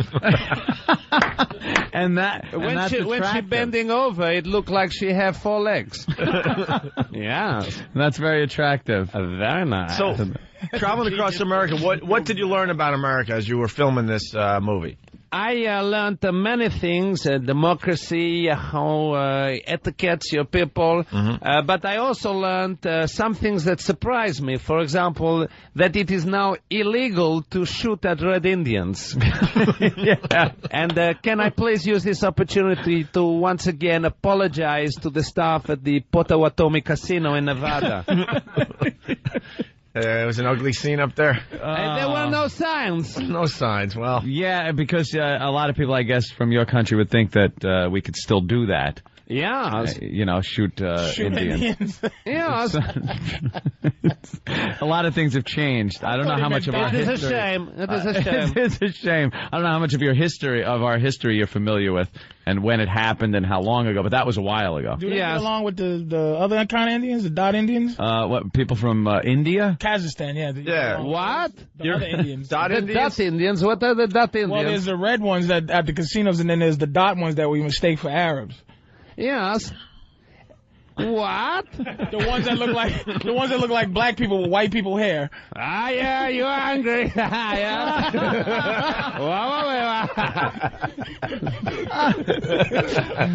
Now you are a fat. Whoa! Whoa, Borat! I like, very nice. Just having fun here. Borat's messing with my self-esteem. I just asked about Dot Indians. Women would go crazy for you in Kazakhstan. They like it very much, a fat. Would they let me get on top in Kazakhstan, or what's the position? The known position, the best position. Most famous position in Kazakhstan is called the dog style. Ah, right. That's where the man stand up like this. Oh yeah. And the dog stand like this. You have tried this? No, never tried that one. Sam. Now you say you fall in love or with a woman and you try to find her. What is the difference? Like it seems like in your country you don't treat women that well, and like you said before. What? Well, you treat them differently than here. How do American women react to the way you treat them? I do not know. I mean, I have not had time to buy any here yet. Okay. But I do not ask them. No. Yes. No, you just kind of fell in love. Some of them, when I am walking in the streets and I ask them how much, they get angry. Yeah, that'll happen. Yeah. By the way, they're not all prostitutes. A lot of people on a lot of people on the Instant Feedback want us to tell Borat that he's not our slave. He's an equal here. Oh, nice. I don't remember Borat saying anything about having slaves in Kazakhstan. Well, and if there was slaves, they're not black American dudes. We're trying to educate him. I have a slave. What are the lower class citizens in Kazakhstan? I have a slave. His name is Bishkek. He is Uzbekistani. But he liked to be chained. Oh, he does. Okay. Yes. Then it's okay. Gypsies once broke into my house and they touched Bishkek in a bad way. He became depressed. Yeah. Well, Borat has to go do some TV. Are you enjoying the TV? What? Are you enjoying doing American TV? Very much. I went on this show Letterman's. Yeah. Yes. And I on stage with this pop star Beck. Ah, Beck, yeah. Very pretty girl. By the way, you shaved the mustache. You look like that guy from Talladega Nights. What? Yeah, the gay guy, the gay Formula One driver. Are you related to him? I am not a gay. You just go to the edge of the forest every once in a while. I do not go to the edge of forest. I have never made a romance inside another man. You know, that mustache... Maybe once on the Feast of Shuruk, but this is obligation. That mustache in America kind of, means something a little different. In my country, if you do not have a mustache, it means you are a lully. It does. Yes. All right. Well, this is going to be really awkward because he's got to go to do TV. Do you take photographs? Yes. Can we get a quick photograph? I like to take photographs of ladies making toilet.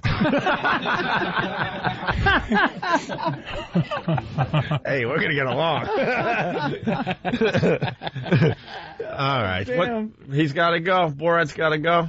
Yeah, he's very busy. I want to take you back to Kazakhstan. I will make a lot of money. Selling him to the circus. No, not selling. No. Come with me. He wants I will to take like you. you. Well, you gotta give me a context. Well, to touch your hair, I would think. Sleep with your sister. Do a little circus work. All right, you get him a part in your next movie, he'll go. Okay. He'll go with you. Very nice. But please, I ask people to come see my movie film because my government have told me if it's not a success, I will be executed. By the way, we'll never see him again, unfortunately, so enjoy your career.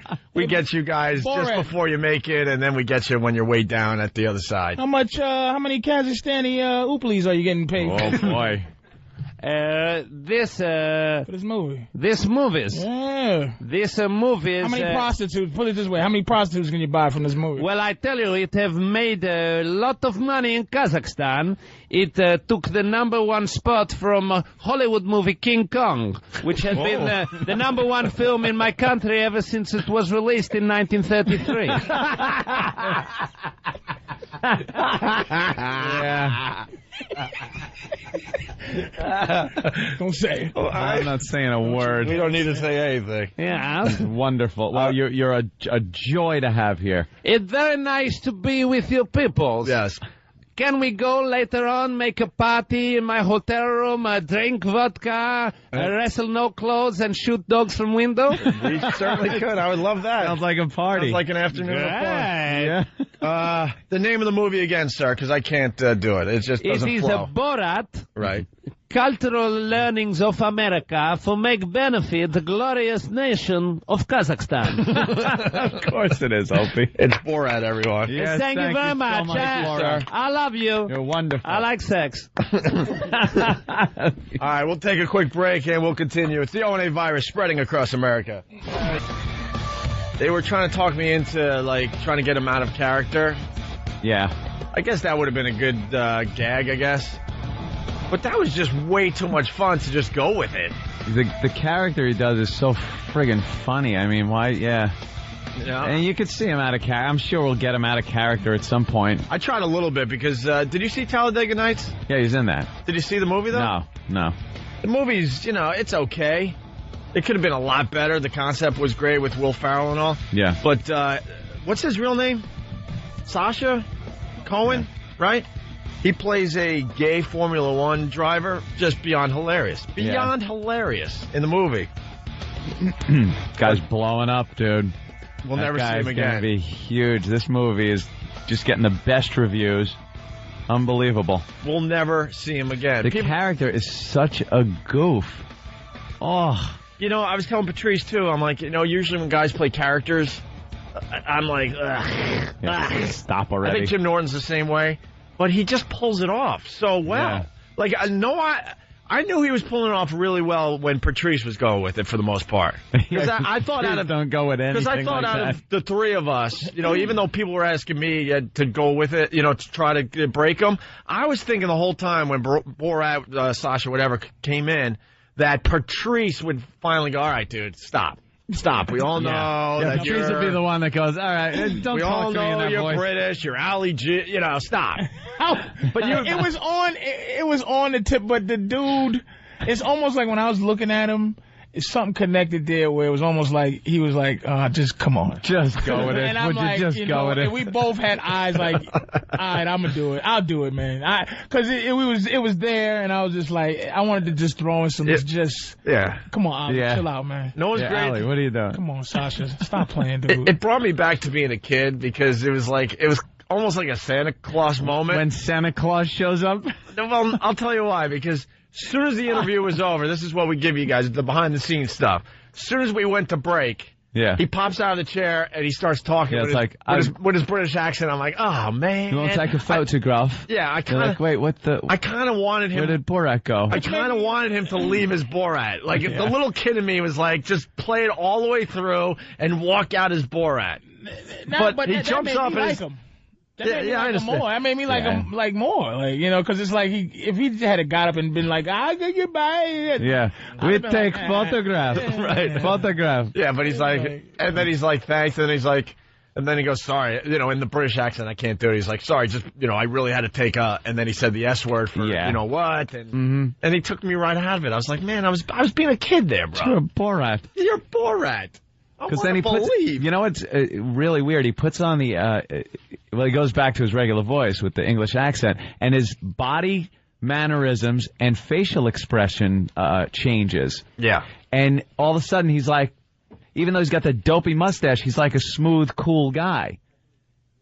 And 2 seconds ago, he had that dopey face on with the thumbs up thing going. It's like in a split second he changes and he's kind of like smooth. Yeah. The English, you know how the English are. I got to tell you, the X-Hammers got the good interview. They dumped out a bunch. I'm starting to hear now. Oh, well, any reference to female parts that you can't talk about on the radio, he was using certain descriptions of them. Yeah. That were really funny. But, well, that's it. Hey, sorry. It's the price you pay for free radio. FCC free regulated free radio. That's why it's free. Wow. What can we tell you, people? Yeah, well, that's how it is. I'm hearing 7 dumps during that segment. Before he came in? I thought you were talking about his bathroom habits. Well, then the one. So let's go with a total of 8 then. There was 8 there. Let's say hi to Shane in Florida. Shane, what's up? Howdy, boys. Hey. I don't know if it's line of the day, but it was pretty damn funny. Borat said he liked to take photos of women making toilets. Making. Pretty damn funny. Yeah. Making toilet. Making. Did they allow that? I hope so. I hope they would. I don't see any problem with that. I hope they allow that because that's could actually be in a factory. They're making toilets. Yeah. Well, we'll see what the line of the day is today, but it's gonna be. It's got to be one of his. It just has to be. Joe in El Paso, what's up? What's up, Arne? What's up, Patrice? How you doing? What's up? Yeah, man. That guy is the funniest guest ever, I think, in my opinion, man. Yeah. Yeah, he did a great job. Is he too big to have his own XM show? He's never going to. What are you kidding? That guy's huge now. Joe, let me tell you what's going to happen. Johnny. We will never see him again. The movie is going to be beyond huge. They're saying it's one of the funniest comedies in forever, basically. Like, they're pretty much saying it's the funniest comedy ever. Yeah, I've never seen a movie get so many 4-star reviews. And they're already talking about paying him, $50 million or something like that for his next movie. Yeah. The gay character he does on Ali G. Is he going to just run off to Africa for 3-4 months and then come back and not sign any contracts? Oh, why? Why did you have to do that? Because Dave Chappelle is a nut. Why do you have to do Because that? Dave Chappelle's crazy. Relax. You don't have to stick up for Dave Chappelle. No, I'm not. He blew it. I predict that he'll be back, though. Yeah, I do. I because I believe that he's at the level he's at right now. He didn't grow with the show. Yeah. He's at a certain level. Borat is big. It's official. And his next one, he'll come in and he'll be down. I hope so. There wasn't a dead spot in that 20 minutes. How long do you give it before he is so sick of doing that character? That's the downside of doing a character-driven movie. Well, the beauty interviews. is, though, he's doing the press junket now. And honestly, I think he only has to do it for a couple more weeks. That's it. And maybe at an award show or something like that. But when a movie's huge like that, he'll be out on the street and people just be like, hey, Borat, do it. He's smart, though. Do the Borat. That dude's smart. He'll do it, and then when they rise up against him because it gets too big, he'll just disappear into another goofy character. Yeah, he's been Ali G forever, and that's still going on because that never hit that I'm tired of it stage, and he'll do the other thing. Well, actually, I don't think a lot of people jumped on the Ali G thing, but now with this, they're going to go back and get the DVDs and kind of catch up on what that's all about. I hate to admit it, I haven't seen one Ali G. I'm going out. I saw a couple. I'm going out and getting it today. Now I'll get the box set. Today I'm going to get it. He's famous in England forever. Yeah. So it's like, but it is what it is. Yeah. All right, let's say hi to Certainly Joel McHale. is. Joel. Hey, Joel. Joel McHale. Joel. Joel fell asleep. Oh, boy. You didn't want to wait for us? We got our buddy Joel McHale. Hard hours over there at the soup. Who does the soup. He made me laugh pretty hard because he celebrated his 103rd show. 103rd? Yeah, everyone does that dude the celebration at 100. Yeah. He's hilarious. He makes me laugh, man. Well, he can work he's those. A funny guy, man. Well, he might have killed himself because the phone's not hung up, but we can't get him on the line. Joel! Is he You're killing us. Playing the silent game with us? Maybe. He's sitting there laughing, snickering to himself. Yeah, he's made the soup worth watching every weekend. He is good, on man. the E channel. It's hard to do those clip shows, you know. Oh, it's just disgusting. clips. And to make it entertaining like that, I'm going to put him back on hold. He's very and smug. We'll go back to Joel in a minute. Russ in Alabama, what's up? Hey, it's Wes in Alabama. What's up, boys? Well, Hey, Wes, what's up? Patrice, what's up, chocolate face? Just kidding, man. That was a line from his movie. Oh, that was a line from his movie? That's funny. I don't care, dude. You don't have to have a disclaimer. Dude, it's a line from the movie. It wasn't me. I swear to God, I didn't say that. Don't beat me up if you ever see me. Whatever, do your I'm thing. just kidding with you, Patrice, man. I saw you in Birmingham here a couple of months ago, man, and you're hilarious. But we saw the pre-screening of that guy's movie, and he comes to Birmingham, Alabama, and he gets etiquette training here. Yeah. Holy crap, it's hilarious. He gets chased out of the place, so you guys just got to go out and see it. You seen the movie? Yeah. How long is it? I mean, it's regular movie length. We saw the pre-screening. Let me tell you, like an hour and a half. You know it. Wait a minute. What keeps that character from being boring for an hour and a half? Like, what is in it to keep? Oh, my God. It's the interaction between people that have no idea that it's not a character. So it's like serious.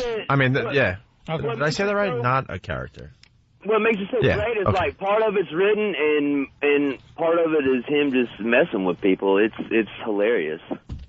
A lot of political incorrectness.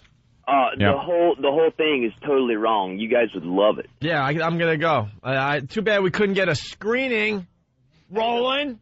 The funniest part. How the hell am I going to go see this movie this weekend? I think I'm going to see it tonight. Why didn't you invite me to a screening? I did, but there were all the times I emailed you guys about, they only had like 3 screenings. I'm sorry, can you take the helium balloon out your throat, please, for a second? Oh, Jesus. Can you go into man throat mode, Roland. please, sir? Yeah, give us your deepest voice, Roland. Hey, the funniest... Hold on. We're getting a bit from Roland. You're done.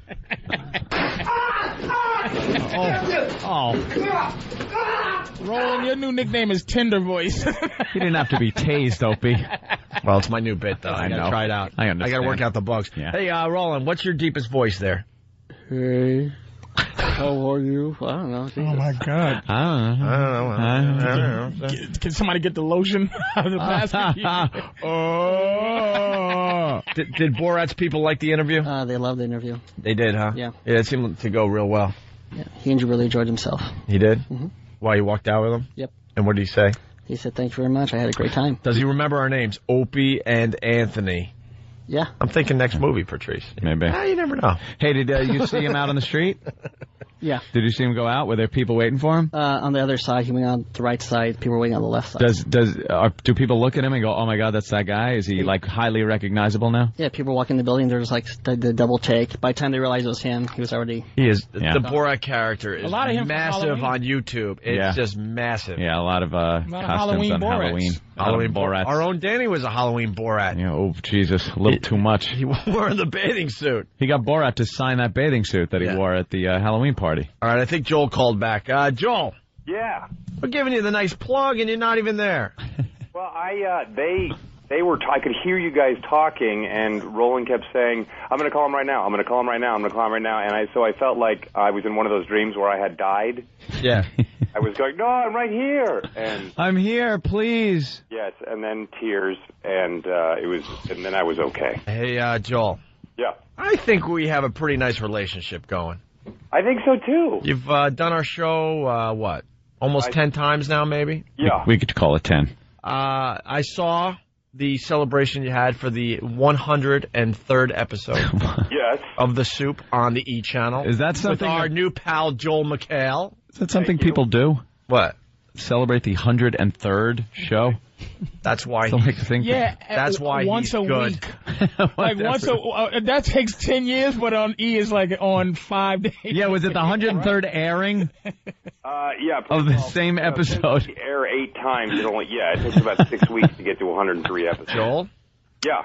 Got a little problem. Uh-oh. Saw a lot of people congratulating you on the 103rd show. Right. Where was the call for Opie and Anthony to congratulate their new friend, Joel McHale? Those were people that came in to do the Daily 10. Oh.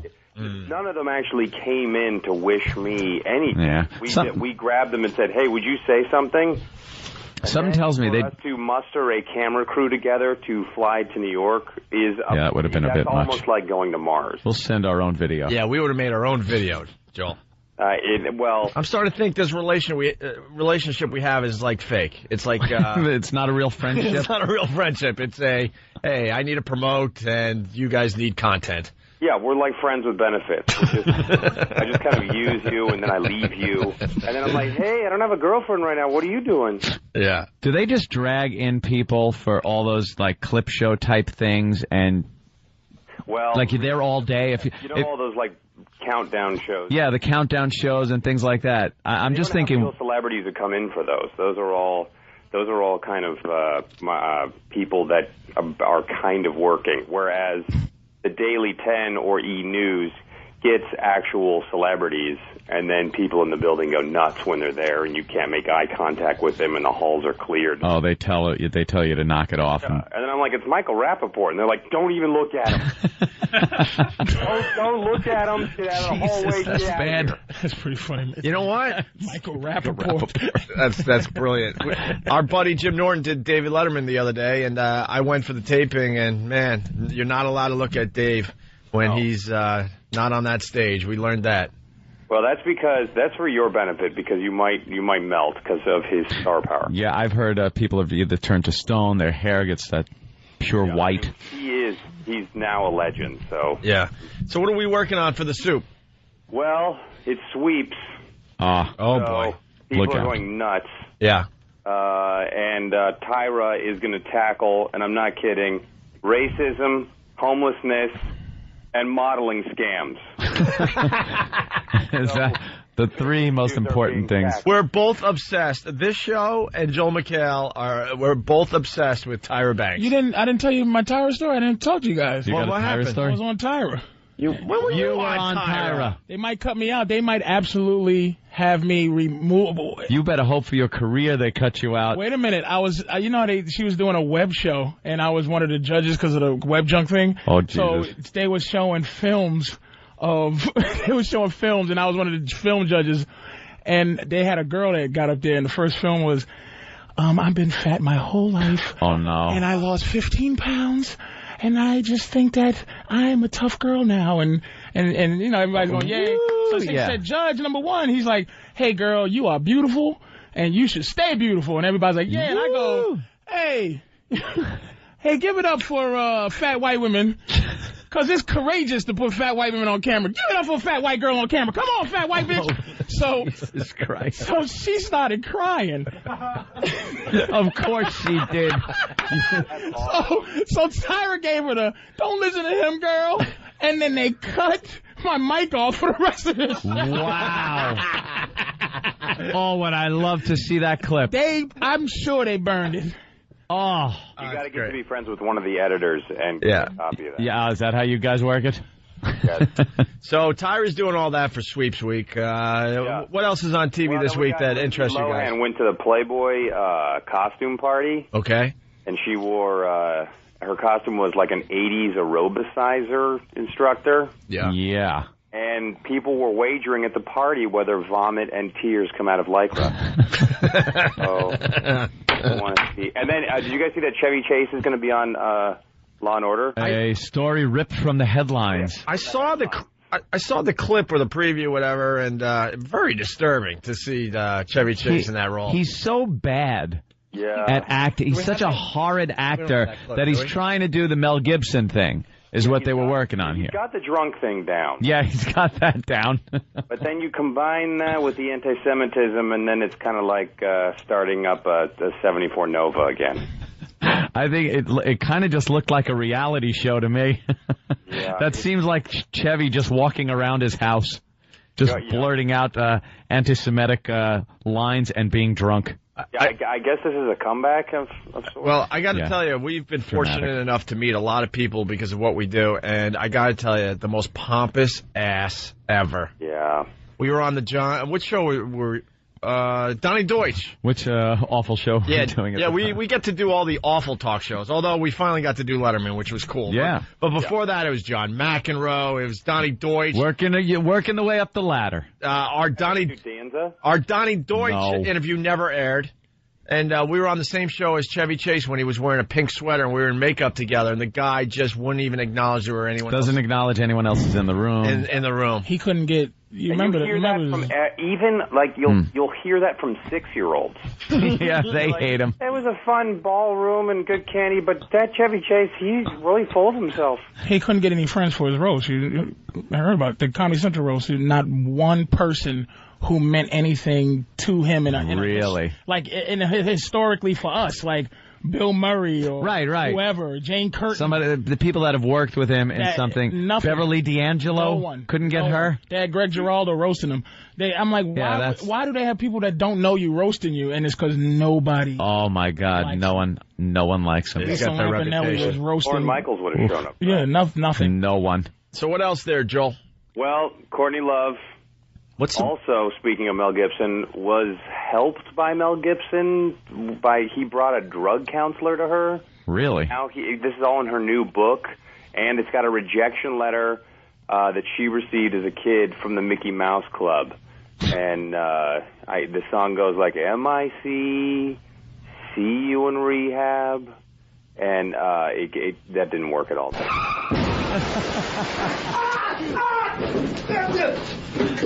Don't tase Joel McHale. I just tased you. Dang it, Behave. we got that from the show, and now I know why. Thank you. But you know what the thing is? You could say it on the show, and then you could put that little smirk on. You can't smirk on the radio. Yeah, and it'll be like the Native American looking at the trash. Right, one single tear running down your face. All right, let me try this one. Ready? Okay. Okay, now and this is true. Ivanka Trump is now dating Topher Grace, right? Really? Isn't that exciting? It's sad that I know Who's that. Topher Grace? Yeah, thank They you. were in Las Vegas, and apparently they were canoodling, and they were very close. Oh. Upon hearing the news, Donald Trump called Topher the biggest, most lavish, spectacular, nerdy indie film to ever bang my daughter. That worked pretty well. That's very good. All right, what happened to this? I'm some sort of weird Toastmaster. You don't have anything on Madonna this week? Oh, well, yes, of course. We have set up, we have whole new graphics for her. We appeared they showed a clip of the soup on Dateline NBC 2 nights ago in showing how she is being vilified. And I'm not kidding. Really? So the soup could not have been, I was watching it thinking, okay, we got to watch the interview, and then they showed a clip, and I've never been more complimented in my life. Your show was news. Yeah, they cut to me saying how her check had cleared and they had her baby shipped to her. All right, Joel. Yeah. We're looking for the cheap Opie and Anthony plug. Yeah. Or we're going to have the pests attack you. Wow. Okay, we're sending a crew to you.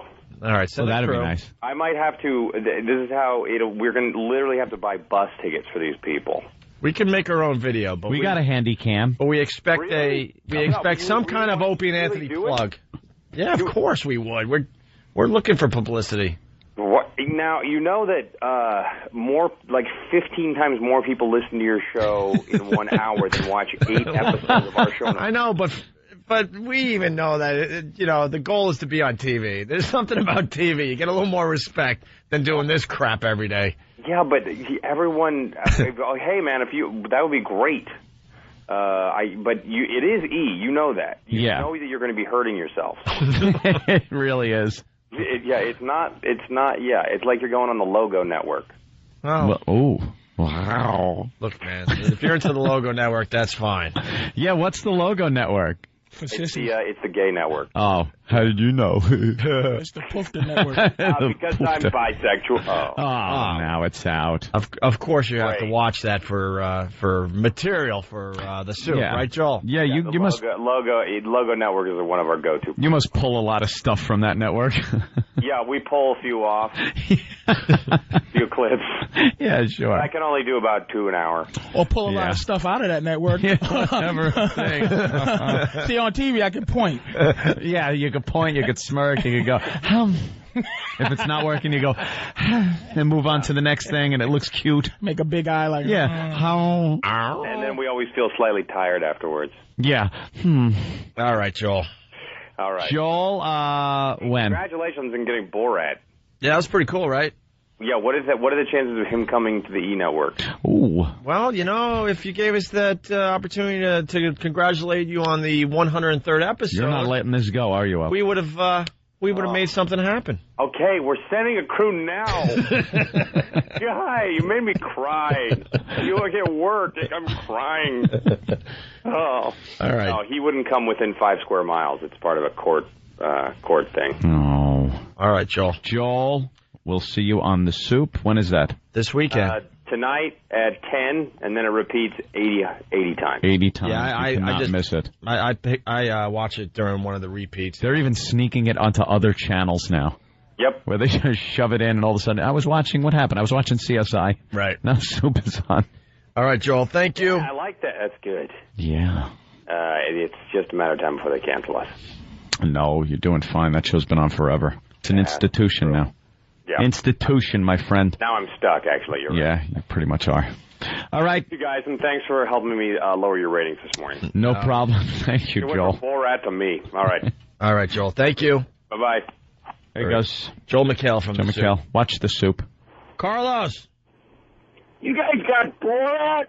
Yeah, we got Borat. We had Borat. That is awesome. Yeah, Borat was pretty cool, man. I heard some of it. It was funny stuff I've heard, man. Yeah, I think his movie might actually do well. Yeah, I think it's going to be a winner. I'm not familiar with how Mexicans do. Is this sarcasm or is he being serious? I'm not familiar with Mexican Panamanian sarcasm. Sarcasm. I'm not sure. Panamanian uncircumcised sarcasm. I don't get it. Yeah, of course, this is Carlos Mencia. Yeah, Patrice, see, you're the one that gets me in trouble. I'm not positively. And everybody goes, oh, Carlos went on and said he did his Mexican character after Borat. Did you hear Carlos' Mexican character? German sure knows how to be a beater. What's wrong with you, Patrice? I keep forgetting. Carlos is really from Kazakhstan. He's not even Mexican. The guy's from Kazakhstan.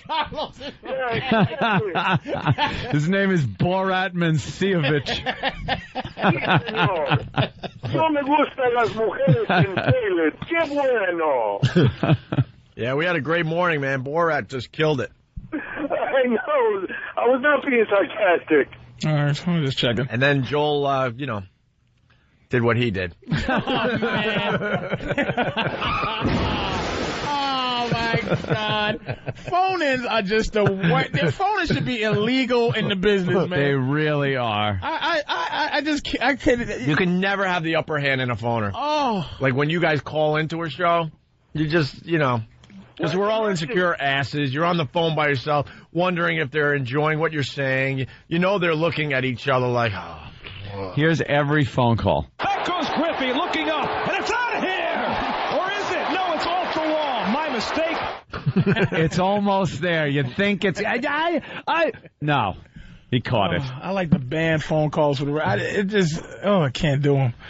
Yeah. Even that wasn't bad in terms of bad phone calls. We've had some that were just the worst. I've been bad phone calls. I've been horrible waking up. Yeah, but see, even that though, you go, this sucks. I'm getting out of here. You'll just hang up on us. Yeah. You'll see something's not working. It's like, I'm out of here. Goodbye. Bye. Like the people that are on the phone though, and they don't know the show. They've never been on the show. Can those get brutal? So Carlos. Carlos? Oh, I'm sorry, we're talking again? Not too much pressure on you. Yeah, we're talking. We're actually got to wrap up here, but... No, go ahead, guys. This show is kicking so much ass. I just wanted everybody to know that I'm going to be at the Beacon this weekend, and we just released, the shows are sold out, we released like 200 tickets. Oh, nice. I want to know. I don't want to be the guy that ruined the show, but I just want you to know, next time I call in, I'm going to do my impression of a Panamanian. Yeah. Incredible. Panamanian sarcasm. That's what we want to hear. So is the Philly show sold out? Yeah, the Philly show is sold out. We were. That's tonight, Tower Theater. Out in Boston, so. All right, so you get tickets tomorrow night here in New York at the Beacon Theater. Yeah. All right, right on, man. All right, Carlos, thank you so much. No, I love you guys. This show's kicking ass, man. And I was not being sarcastic, you fat black dude. I just didn't know. It's hard to tell sometimes. Yeah, Carlos is like a nice guy now. I forgot. Carlos was angry before the mind of Mencia. In my mind, home. Yeah, what do you got? Like, what are you on the 10th season of that? It's been on forever. 10 seasons? It's been on when it was the Ha Network. It won't go off.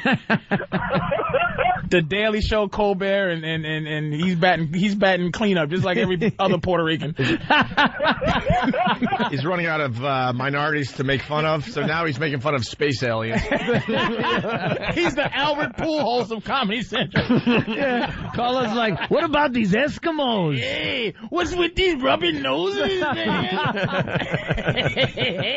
Ever see these people in Bangladesh? What is with these? Like, what happened? What is with the Mongolians? What are they, Chinese? Fijian?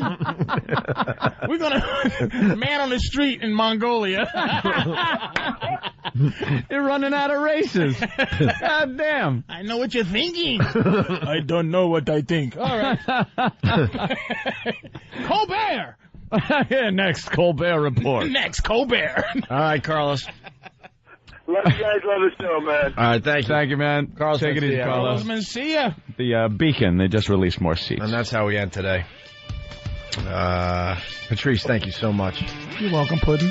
You got to do another hour and a half with us. 2 hours. I'm not going on. All right, cool. Wait, you got a plug? Where you going to be?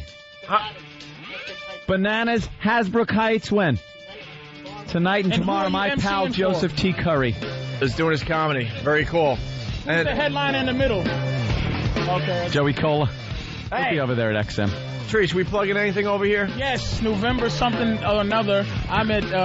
another awful plug from Patrice O'Neill. November 17th. How about you write this crap down? 19th, I'm at Helium in Philly. I'm in Philly. Just go... Write it on your hand or something before you come in. Helium.com at Helium Comedy. Oh, you can't tase Patrice. Look, see, he doesn't go down. He doesn't go down. You know how we are. See, he's still talking. They're resistant. We're like running out. No, but look, see, he's still up. He's still up. What the hell is it going to take? November 17th and 18th at Helium in Philly. You think? It's something like that. You know what? We try to make the listeners not work so hard. Oh, okay, November 17th, 18th at Helium Comedy Club. You're positive? There you go. I'm damn sure. Damn sure. All right, because your stand-up is beyond amazing. I want people to go see you at the Helium. I don't think... in Philly. And you're not trying to kiss my unas. You know what? I'm going to see you in Philly. That's what I'm going to do. Oh, I said that last time, didn't I? I did. Oh, let me tase myself. Oh, Opie goes down. Look at that. Oh, that had to hurt. All right. I did say I was going to see you at Stand Up New York, which is like 5 blocks from my house, and I never made it. Liar, liar, pants on fire. All right, listen, if you're not joining us over at XM Satellite Radio, have yourself a great weekend. Yes, we'll see you over there. There we go. Yeah. Holy shit, it's cold. I can tell you right now. I broke out the winter coat today. Yeah, you got the. Is that the new one you were talking about? No, I got it. Oh, I got one that's going to make yours look silly. That's impossible. This is the silliest coat ever. Big hood and everything. It's nice and warm though. No, actually, all that counts. Actually, now that I look at yours. Mine's ridiculous. Yeah, no one's going to top that one. People laugh at mine, yet I'm warm. I'm a little worried about Andrew. I'm starting to think he didn't appreciate the cake stomping. We haven't seen I just would like to see him one time just so we can, like... Feel better about ourselves? Yeah. Yeah, I don't want him... I don't want to think like he died in the cold, thinking they smashed my cake. Yeah, well. I was treat yourself. Treat yourself. As he just dies in a gutter of the cold. That video moving to the top of the Opie and Anthony YouTube videos, by the way. Top of the charts. It's in the top 5. Is it? Yeah, the top 5. Number 1 is Bill Burr taking on the Philly audience. I earned that cake. That has like 130,000 hits. Yeah. Then it's us on Sean Hannity. Really? Then these are the top 5. I'm trying to remember now. Then it's keep looking. Then it's our TV commercial that Phil Mushnick doesn't like. Phil Mushdick. And then it's what's her name? That actress. Oh, her. Who? What happened to the nigga Nazi challenge, you motherfucker? Yeah, that's a biggie. That's moving up the charts, but it's not in the top 5 yet. Fuck that. That was a big one. Who's the actress, Ant? She was laughing her ass off and fell off her chair. Oh, Mila Jovovich. Yeah, she's Hunty one of McCord. she's one of our top Opie and Anthony videos on YouTube. And then finally the cake stomping is number 5. How the fuck does that beat the nigga Nazi challenge? How are you, sir? Hello. What does the hat stand for? No sweat. Take it easy. Take it easy. I like that. Take it easy. Live longer. Where are you off to? I'm off to. He's off to the meeting of the elders of Zion. Yeah. That's where I'm going, right there. Elders of Very good. Zion. He's off to make the rules on the end of the earth, goddamn Jew. Old motherfucker. I'm just trying to have a nice conversation with him, Patrice. Man, fuck that old bitch. Look at Patrice. Fuck that nigga. Talking to old Jews. Don't we talk enough? Look at this sissy. Balls hanging out. Oh, look at, wow. That's right. Good jogging. Panties will do nice. I love the people. And What's up, babe? You got, what you got? I used to be a big time runner, but I never did What that. you got? Had a jog in place at the red lights. What you got? Yeah, you have to stop and What keep you got? jogging. Some bootleg purses up in that motherfucker? Let's talk to this lady. What you got? What you got? What you do? Got some hats in there that your daughter made? What kind of hats? What do you got? What movies you got in there? What you got? Borat? What you got? I don't Borat. I don't know. What you, Cambodian? Can you? Oh, what do you guys got? What are you selling today? Everything. Anything you can see me sell. I see hats. I see scarves. You got the new Borat movie? Sir, we're free. No, we don't sell no movie. Can I look in your bag? Not allowed to go in it. No, I'm not allowed to go in that bag? No. What's going to happen if I go in that bag? He's going to hit you with that cane. That's a gun. That's a cane. I'll get arrested. That's right. How am I going to get arrested? All I gotta do is just call the man on you. Hold on, the skipper from Gilligan's Island. Before you get the phone out of your pocket, I'm gone. He's trying to get the lowdown from John Candy's cousin, Freddie Candy. Boop, little buddy.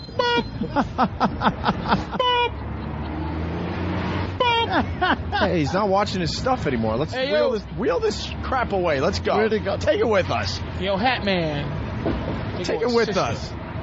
What's up, my beautiful black princess? Delicious. I need to get me and my girl a girlfriend. This gotta stop. Fat Boy Slim, what's up?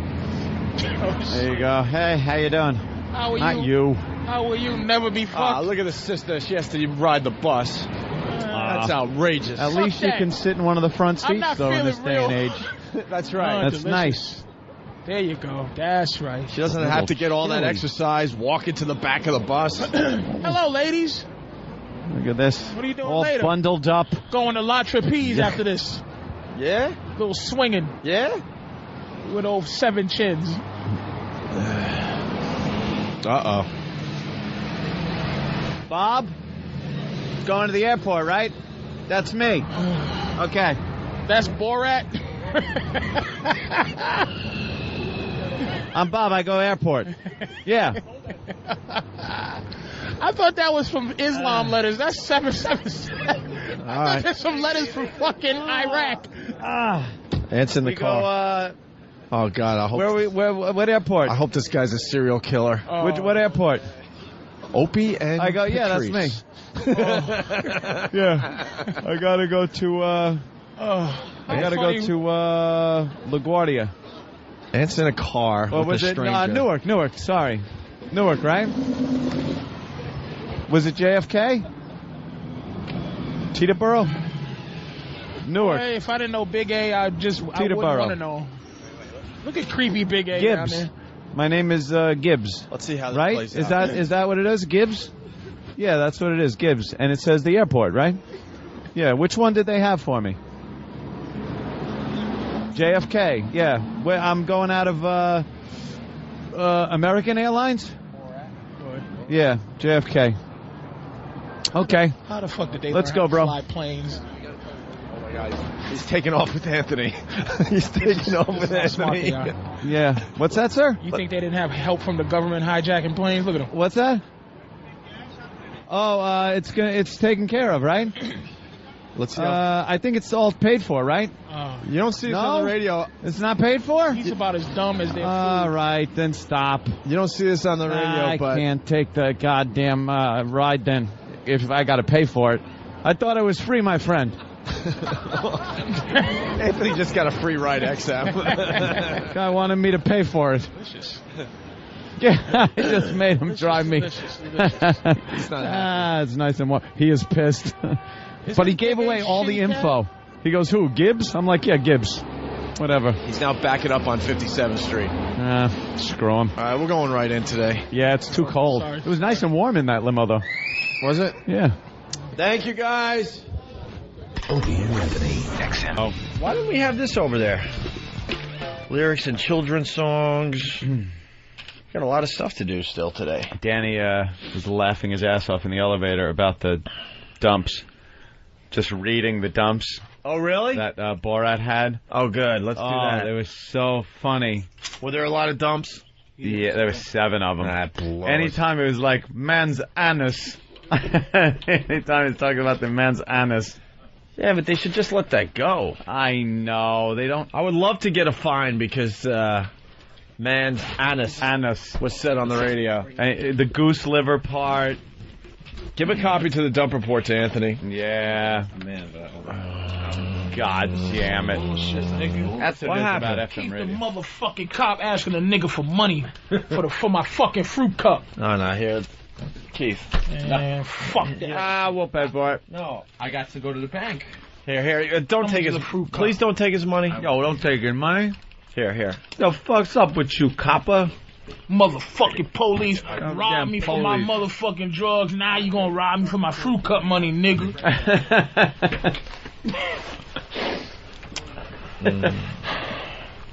I don't Fried chicken gumbo.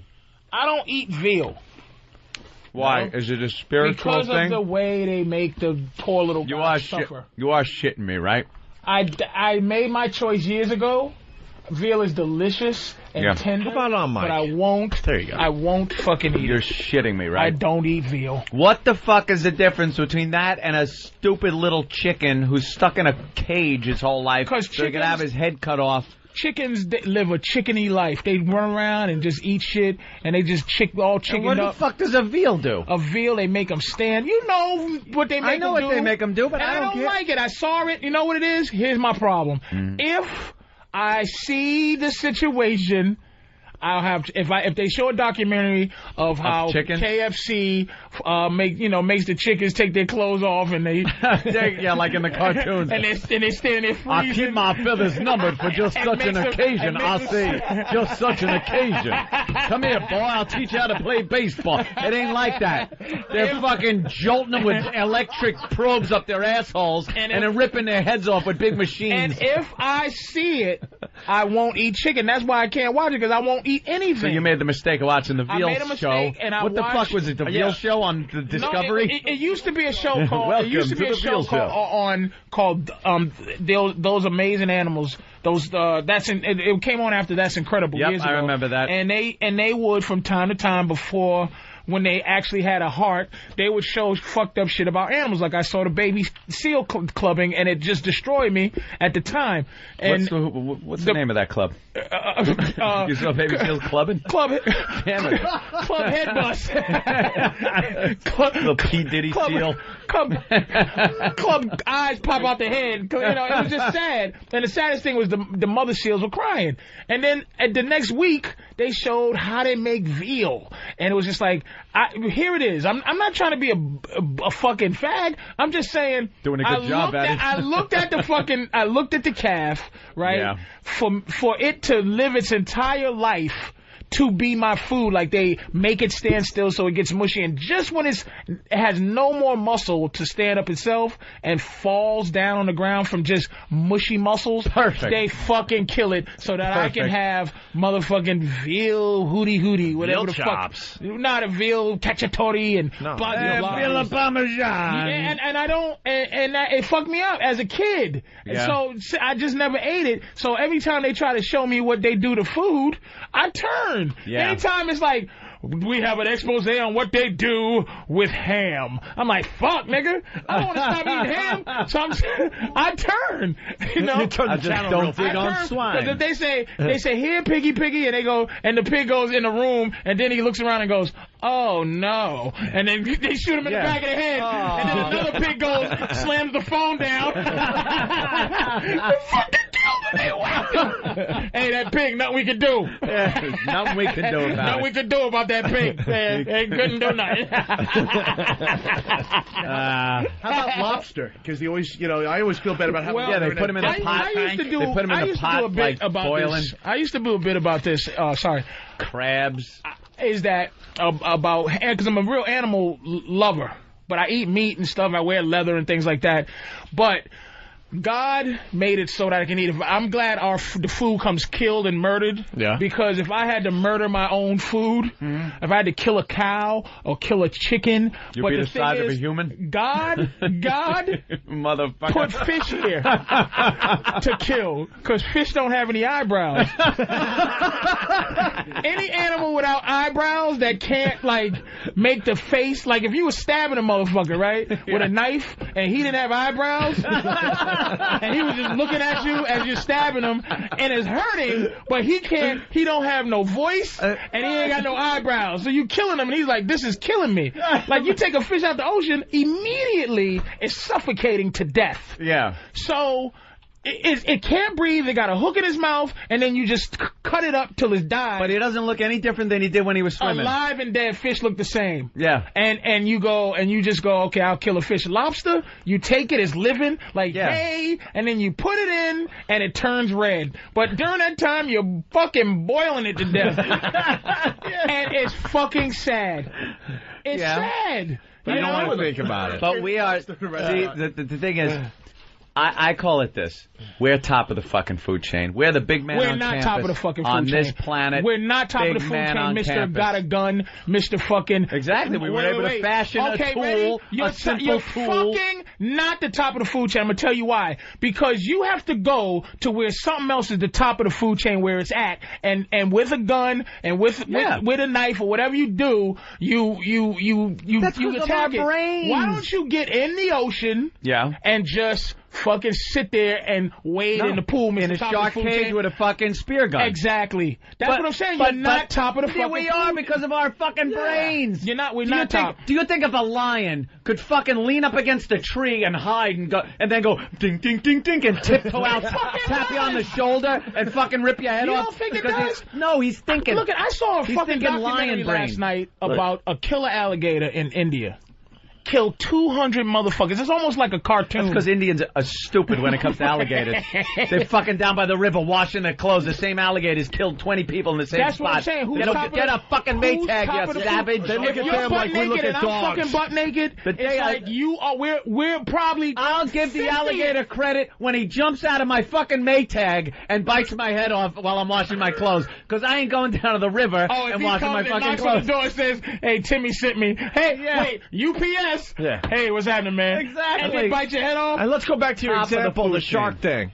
Take the shark out of the water, then what? Yeah. Let's see a shark get on a city bus. Kick my ass. Would you say that? That's like say take us out of this fucking room. But why would we go in the water? And put you in a scorpion pit. We can go into the water and breathe and kill things in the water. In the fucking water we can do that. We can survive in the water. We can't survive in the water. Did you see open water?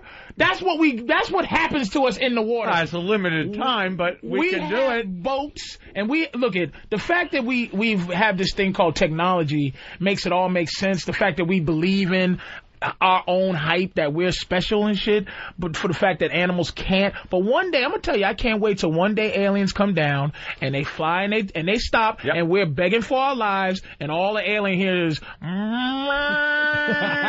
Let me tell you something. I got a family. Please don't kill me, please, sir. And you go, roo, roo. And he goes, I'm gonna just shoot this piece of shit right in his head. And you're like, now I'm agreeing with you 100%, and you've just made my fucking point. Thank you. What? You know why? Why? Because until that point, I'm going to be the motherfucker that goes, what? I'm eating everything. Why? That's fine. Because when the aliens come, we're going to be sitting there going, arr, arr, arr, arr, I'm glad looking like idiots. I'm glad there's motherfuckers like you who can murder food. I don't. You know something? I don't understand. I can't kill it. I can't anything kill that it. looks at you. I'll eat it, but I can't kill it. I could not do it. I can't even kick. I couldn't kick a dog. It's just different. Well, I could kick a human. That's Opie's job. Hey, that was alleged. I could kick a human, but it's just. Proof. I mean, I hate to say it. I mean, really, we were talking about King Kong a long time. I finally got on DVD, and I just kept. Oh no! I kept fast forwarding it, and I just. I was close. Did you cry? I was close. At the end of King Kong? The motherfucker too expressive. What made it fucked up is that she was like, don't kill him. Yeah. They were in love, nigga. Ain't that fucked up? But it was scenes in that movie where he was doing real guy shit. He finished fighting the Tyrannosaurus. He's like, whew, and he just looked at her like, you fucking cunt. And he just started walking. And she's like, wait, baby. He's like, yeah, bitch, get on my shoulder. And he just ignored her. And then she started to do a little dance. And she's like, look at this hot little piece of ass. He's like, bitch, move. I'm looking at the sun. It ain't all about you, ho. And it's like, I was like, King Kong, nigga. I fell in love with the motherfucker, and she fell in love because he really was like, that's how he was showing how to get a bitch. He was breathing, and he was like, and he's like looking at him like, I'm that monster, huh? I'm that motherfucker that's just ooga booga beating my chest and everything, right? I'm eating white women and all that, right? And now it's all, and then he just started running. Yeah. I was like, this is fucking amazing what they did with this animal. And then he went on the top of the Empire State Building, dude, and took a fat one for nothing. I was upset. Wasn't it hurt. that bad? I love when human beings die in movies, man. That's why I love, in my monster movies, I need the monster to be somebody that, like the Godzilla. I hated that the new Godzilla. Yeah. Because you fell for it. It had babies. It got stuck in a bridge and it just wanted to live.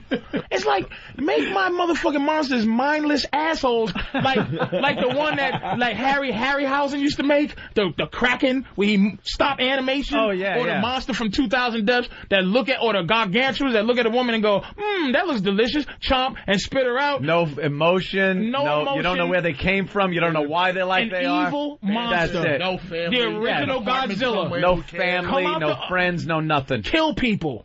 Kill people. You understand? The original King Kong, just that big eyes and them big teeth. Yeah. And he goes, I'm going to kill everybody except for this white woman. But the other King Kong, like the new one, not the 76. I felt bad for the 76 King Kong. Come on. The motherfucker had feelings.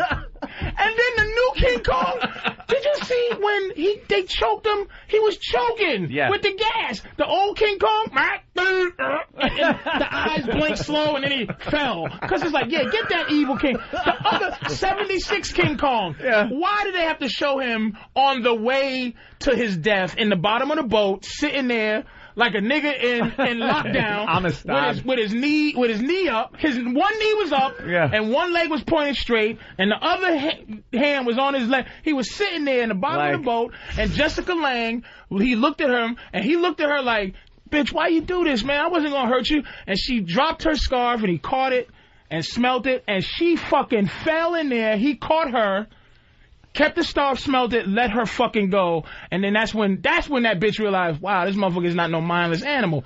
This one, they stepped it up even another notch. They went, he's crazy choking like, dog, I'm only trying to get her. We love each other. And so the bitch comes back like, I ain't supposed to I ain't supposed to be in love with this animal. I'm in love with you, you goofy big-nosed Jew. What's the pianist? I have to be in love with the pianist. No, bitch, you in love with me. I'm fighting monsters. What's this faggot doing? Yeah. He ain't doing shit. I'm killing Tyrannosaurus Rexes. I'm motherfucking killing giant snakes, birds. I'm falling and shit. You know, there's a lot of other dead bitches that didn't keep my attention. And I introduce you to sunshine. I introduce you to all type of shit. You ain't had no excitement in your life till you fuck with me. And this is what you do to me? Look at the emotion. That's exactly what it was like, though. I fucking hated that shit. My God. Make a damn good point. I make my monster. I don't want to see Freddy Krueger. Like the fact that he was touched by. If he has a scene where, I'm sorry, I come in your dreams, man. They burned me up and I had an addiction that I couldn't control. Nigga! Put your glove knife on and fucking kill a motherfucker! I don't want to hear your fucking problems! Bitch, motherfucker! I don't want Jason going, look, I drowned. They killed my mama. What would you do? Right. They killed my mama. What would you do? Yeah. You know what I'm saying? Stupid camp kids weren't watching out for me. I drowned. I drowned. I was sitting there, I was just in the lake, and she chopped my mama's head off, man. Yeah. What would you do? And you go, you know what, Jason? Go do your thing, man. Go do your thing. I don't need that shit. I don't need that. Like Frankenstein. I don't need that. I don't need you feeling for a motherfucker, man. I like the way, though, Frankenstein, the original one, with the girl. The girl, like, gave him the flower and shit, but then he winds up snapping her neck and throwing it down the well or something. And that was sad. I felt like that in my life. What, that you want to throw a little girl down the well? No, that he didn't know. What she did was throw like a doll or something in the water. And he was like, yay! And I've done that before. I just wanted to do the right thing. Like we used to, back in the day, used to turn on the fire hydrants and shit. So the fire hydrant water would spray out. So I see this dude named Tony. He would do anything to a girl. And like, it would just end up fun. And everybody would be laughing at the end. And so I tried to do it, and I took a girl, and he put her in front of the fire hydrant hole, but he knew how to do it. I didn't know how to do it. I just went, I'm copying, I'm getting ready to throw a little girl in the water, and I take her, and I grab her by her arms before she could ever say stop. Her face is in the fire hydrant water. And she's choking, and I let her go, and she flops down in front of the hydrant, with the hydrant is spraying over her, and some of the water's falling in her face, and I just ended hydrant day, because this bitch almost drowned. You fucked it up. I ended hydrant day. Hydrant day. And everybody, thank you, sir. Everybody's chasing me around. You know what I'm saying? That's why I got certain feelings. I was always that awkward motherfucker. And you know, it takes you back. It takes you back being awkward, man, with shit just, I'm the nigga, I'm King Kong. I just wanna, and now it's like your brother and all his friends are coming to jump me because I just wanted to grab your ass and play. Yeah. But you wasn't playing like that. You know? Nah, I agree with you. But veal is tasty. Yeah. I know, right? But I can't do it. All I think about is those little eyes not blinking. Hey, Matt in Jersey. What's up, Matt? What's up, guys? Calling in. Patrice, you're such a fucking pussy. See? Man, look, man, have a heart, would you? You are such a pussy, man.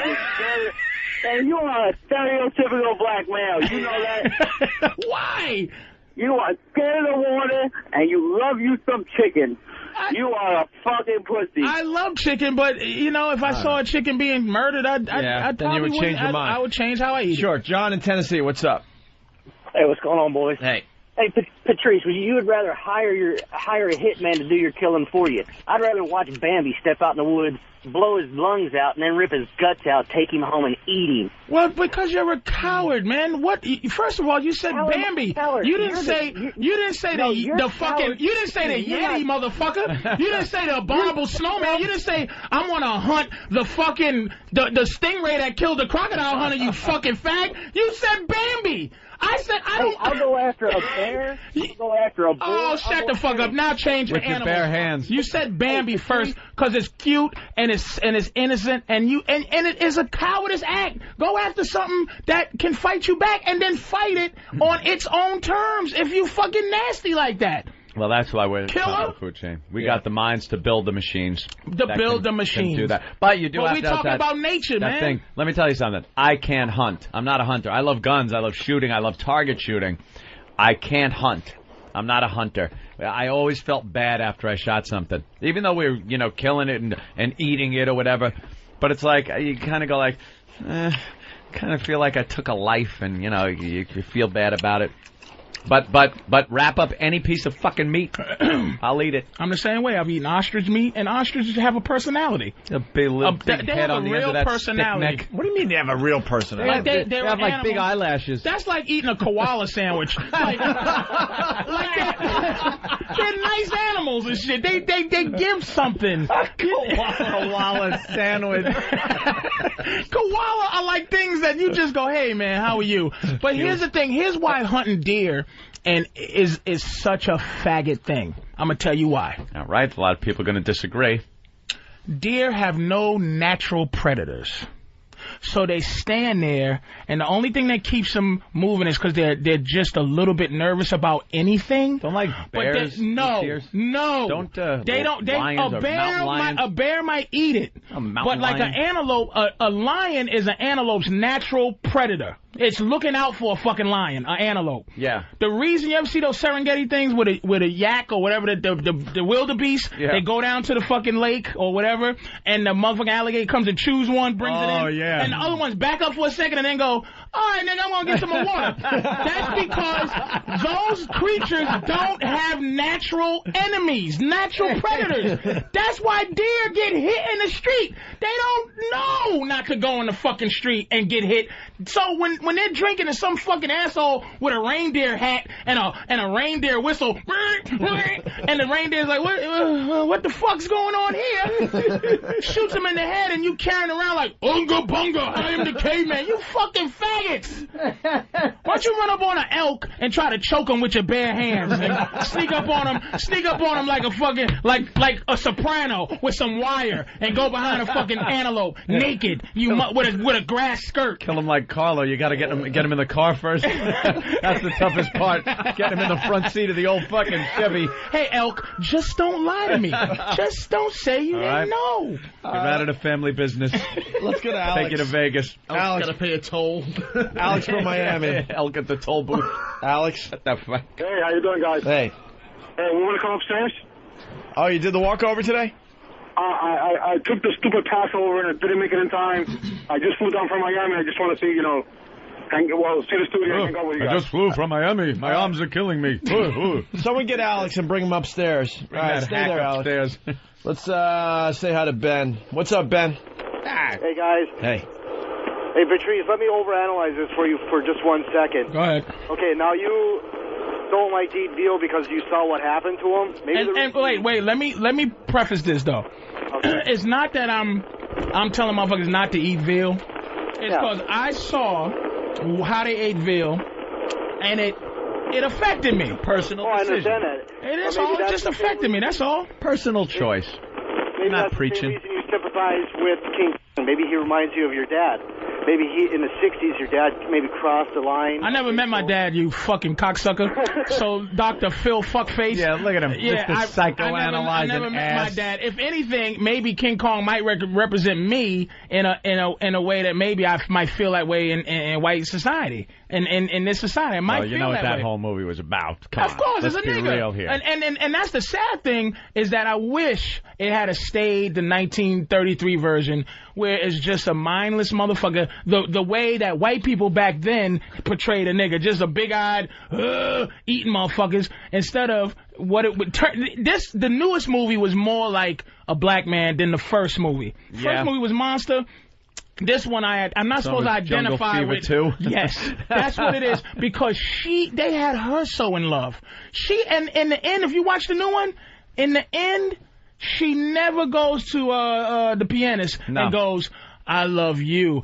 She never screamed for his help. She only tried to save the fucking monkey. Yep. So I identify with, not being understood. A big silly motherfucker growing up. I was a big silly motherfucker. There was an outtake from the first one. Oh boy, here we go. 'Twas beauty killed the nigger. And then they decided to change it just to leave it a little more, obscure than to make it that obvious. You don't think that choking scene was Rodney King when they threw the thing and he's choking and they just keep throwing shit? Or he's I'm surprised they didn't shove a plunger in King Kong's ass, a giant plunger, while he was chained up. I'm surprised. Wait a minute, if you count how many times the plane shot him, 41 times. 41 times. 41 times. Hey, he did pull out his wallet, and it looked like a gun. Swear to God. All right, let's go. Let's do the dumps for today. The dumps. And then, hold on, I want to make sure this guy's here when we get back. Steve. It is Steve. Steve from Florida. Florida. We're going to you next, so stay there. All right. Try to get that guy. Make sure he's there. All right, the dumps for today. Yes, it's 7:20 a.m. Hooking up electrodes to a woman's vagina. See, we knew. See, we just knew, Patrice. Yeah, Patrice O'Neill talking about the Paul R. Nelson commercial. At 7:57, my anus hang loose like a dog's mouth. Borat talking about going to the bathroom. Bang, bang, bang in the anus of another man. Borat. Fill anus with goose liver so there's no tearing. Borat. She is tight like a man's anus. Borat describing his prostitute sister. Tit. Borat. Dog style. Borat. Which didn't make sense in anything, the context or anything. He was talking about a real dog, but what are you going to do? And 8:15, I have never made romance inside another man. You can't even talk about inside. That's not bad. The old days, wow, you could say, fuck him in the ass. That's why we got the XM. All right, could you? We're going to shove some food down our throats, and we'll continue in just a bit. It's the worst. Well, Kevin Smith put it best when he goes, when I go to a comic book, superhero movie, I'd like to see him at least punch one guy. Superman didn't fucking do anything. He was too nice. He flew around. He didn't kick any ass. He didn't fly around. He just did a lot of floating. It was floating around. He didn't fly like, Superman. You go 3D on that? Best scene was the airplane, yeah. Did you wear the 3D glasses? You know what? I wanted to shoot some jizz on the 3D screen. I just wanted to take a shit right in the theater. It made me sick. Yeah. I was kept waiting. So I was just talking about this Borat thing. They're giving it all these good stuff, but they gave Superman 4, and I'm almost thinking that any universally loved movie has to stink, because Departed they gave 2.5 in daily.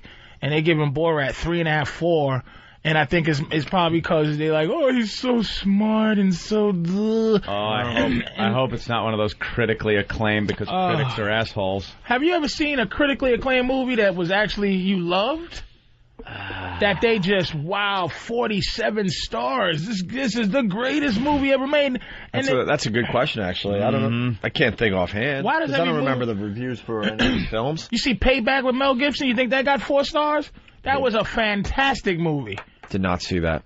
You gotta see Payback.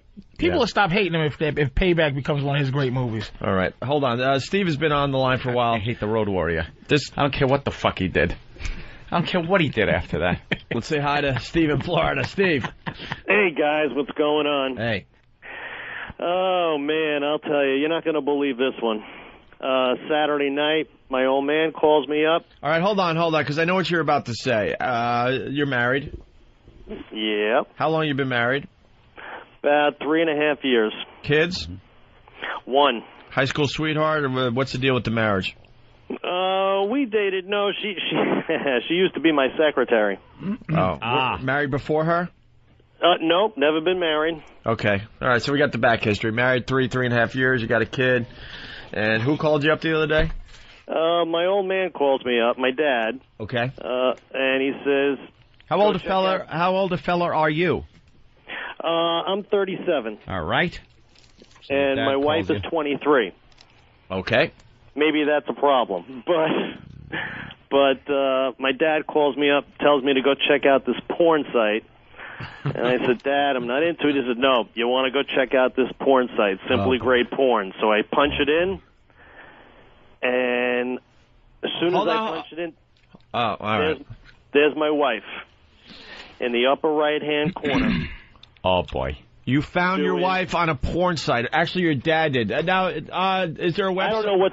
I don't know what's more disturbing: my dad surfing porn sites, or my wife doing it. Yeah, that's got to suck for him. He's like, damn, I don't want anyone to know that I'm freaking surfing the internet for porn, but I got to let my son in on this one. My dad's 87. Wow. 87, and he's trolling porn sites, eh? God bless him. Hey, can you give us the website off the air so we can check it out? Sure. All right, hold on the line. I thought he said it, and I thought I had did he? it. I think I said it, yeah. Yeah, but you did. I'm sorry. I think I had it. All right, which one is she? We got the site up. No, I don't have it. Shit. Simply Great Porn. All right. And she's in the right-hand corner. I forgot. That's not her real name, though. What name is on the screen? Sarah. That's your wife? That's my wife. Oh. It's like, hi, I'm Sarah. Come chat with me. Free. Hey, can you turn it that way for a second now? Is this a big, like, are you trying to just push this website with this dumb story? Because, you know, we were willing to bite. Yeah, we could just give you the free plug. I mean, you already did it, but is that really your wife? No. Come on. No, I swear. So what's the problem? The problem is I had no idea that she was doing this. Right. This was a complete surprise, and she's sleeping as my dad's calling me. Right. And so I wake her up and I say, what the hell is this? She freaked out. She goes, how did you find it? I says, my dad called me. Okay, if my dad saw it, I says, but that's not the point. The point is, Bravo, she says Sarah. it's something I've always wanted to do. It was a fantasy.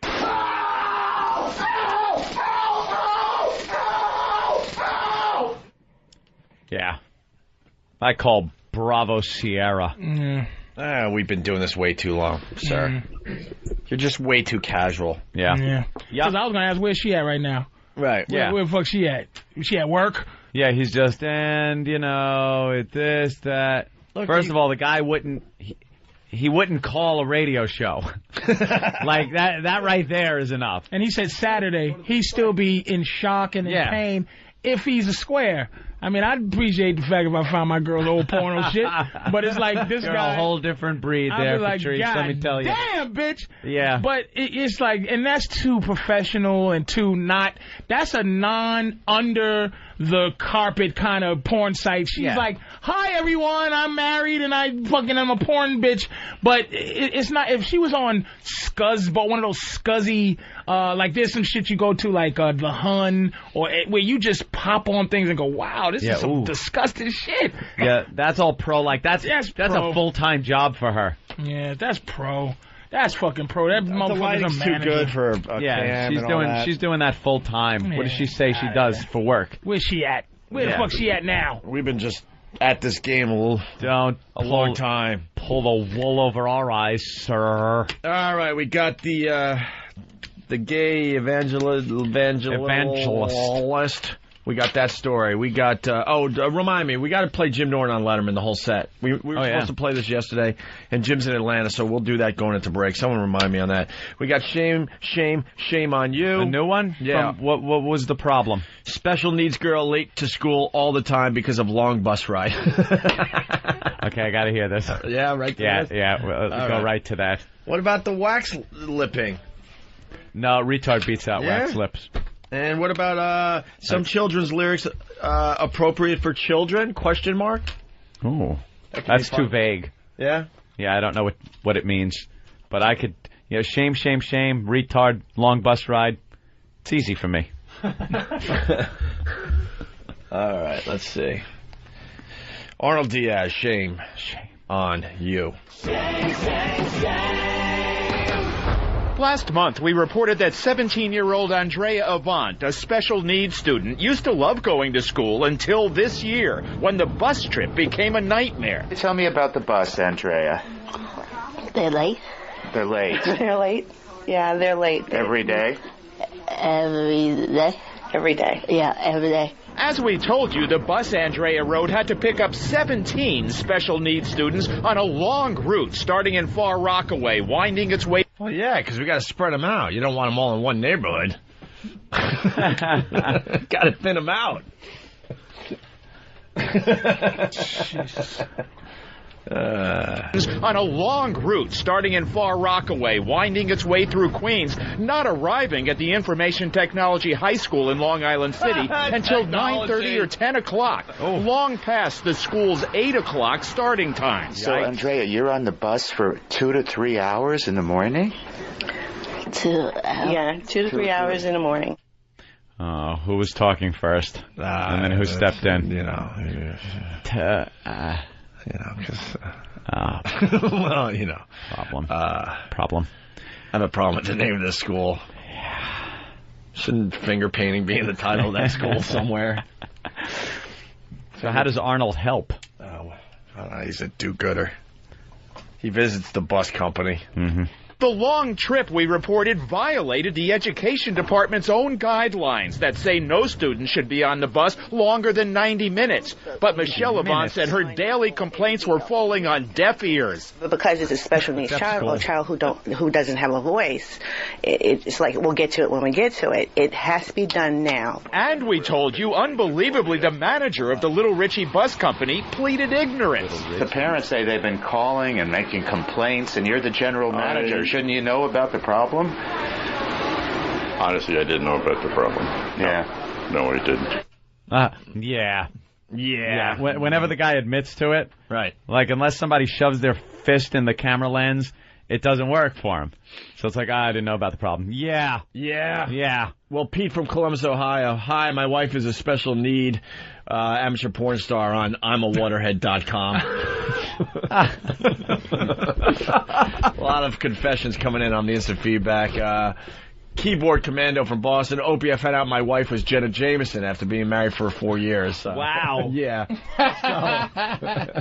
Damn, that must have been a surprise. All right. And finally, Arnold, of course, gets results. Of course he does.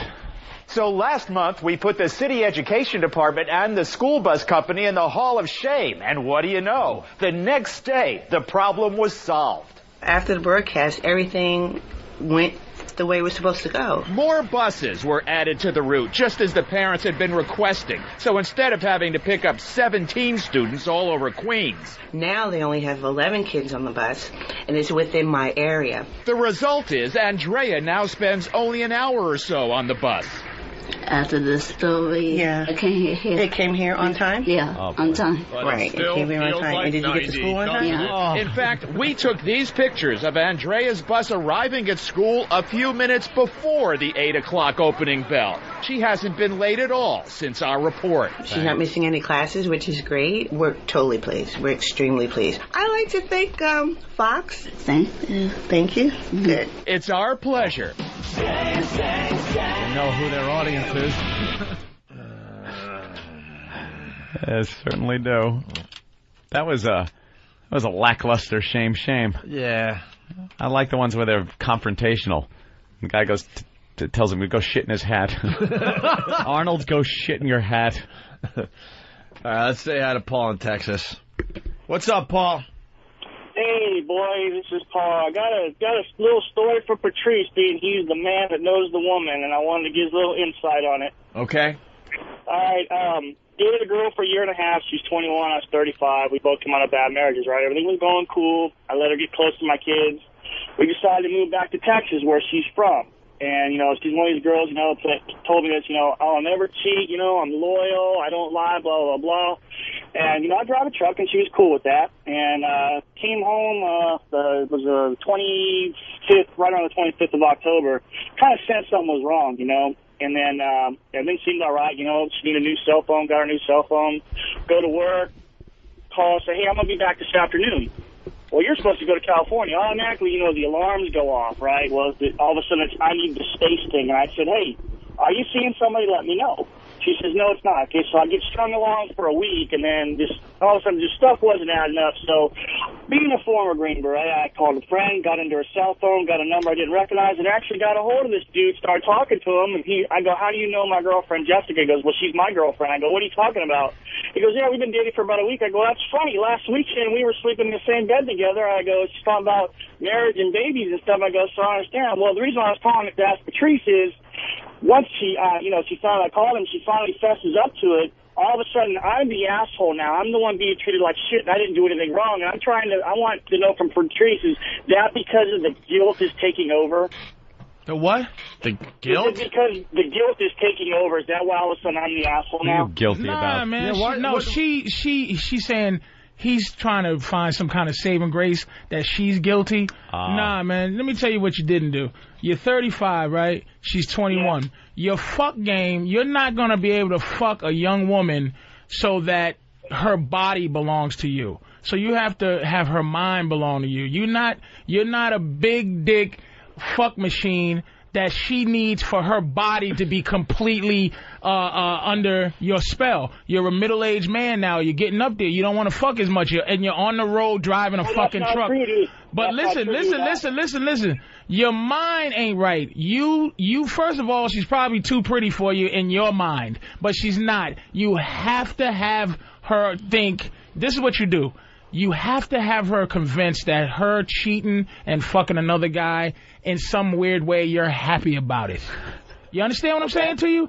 You have to pretend to be happy about it because she's doing that for attention. Let me tell you something. Women cannot do anything by themselves. There's always a reaction to something you did.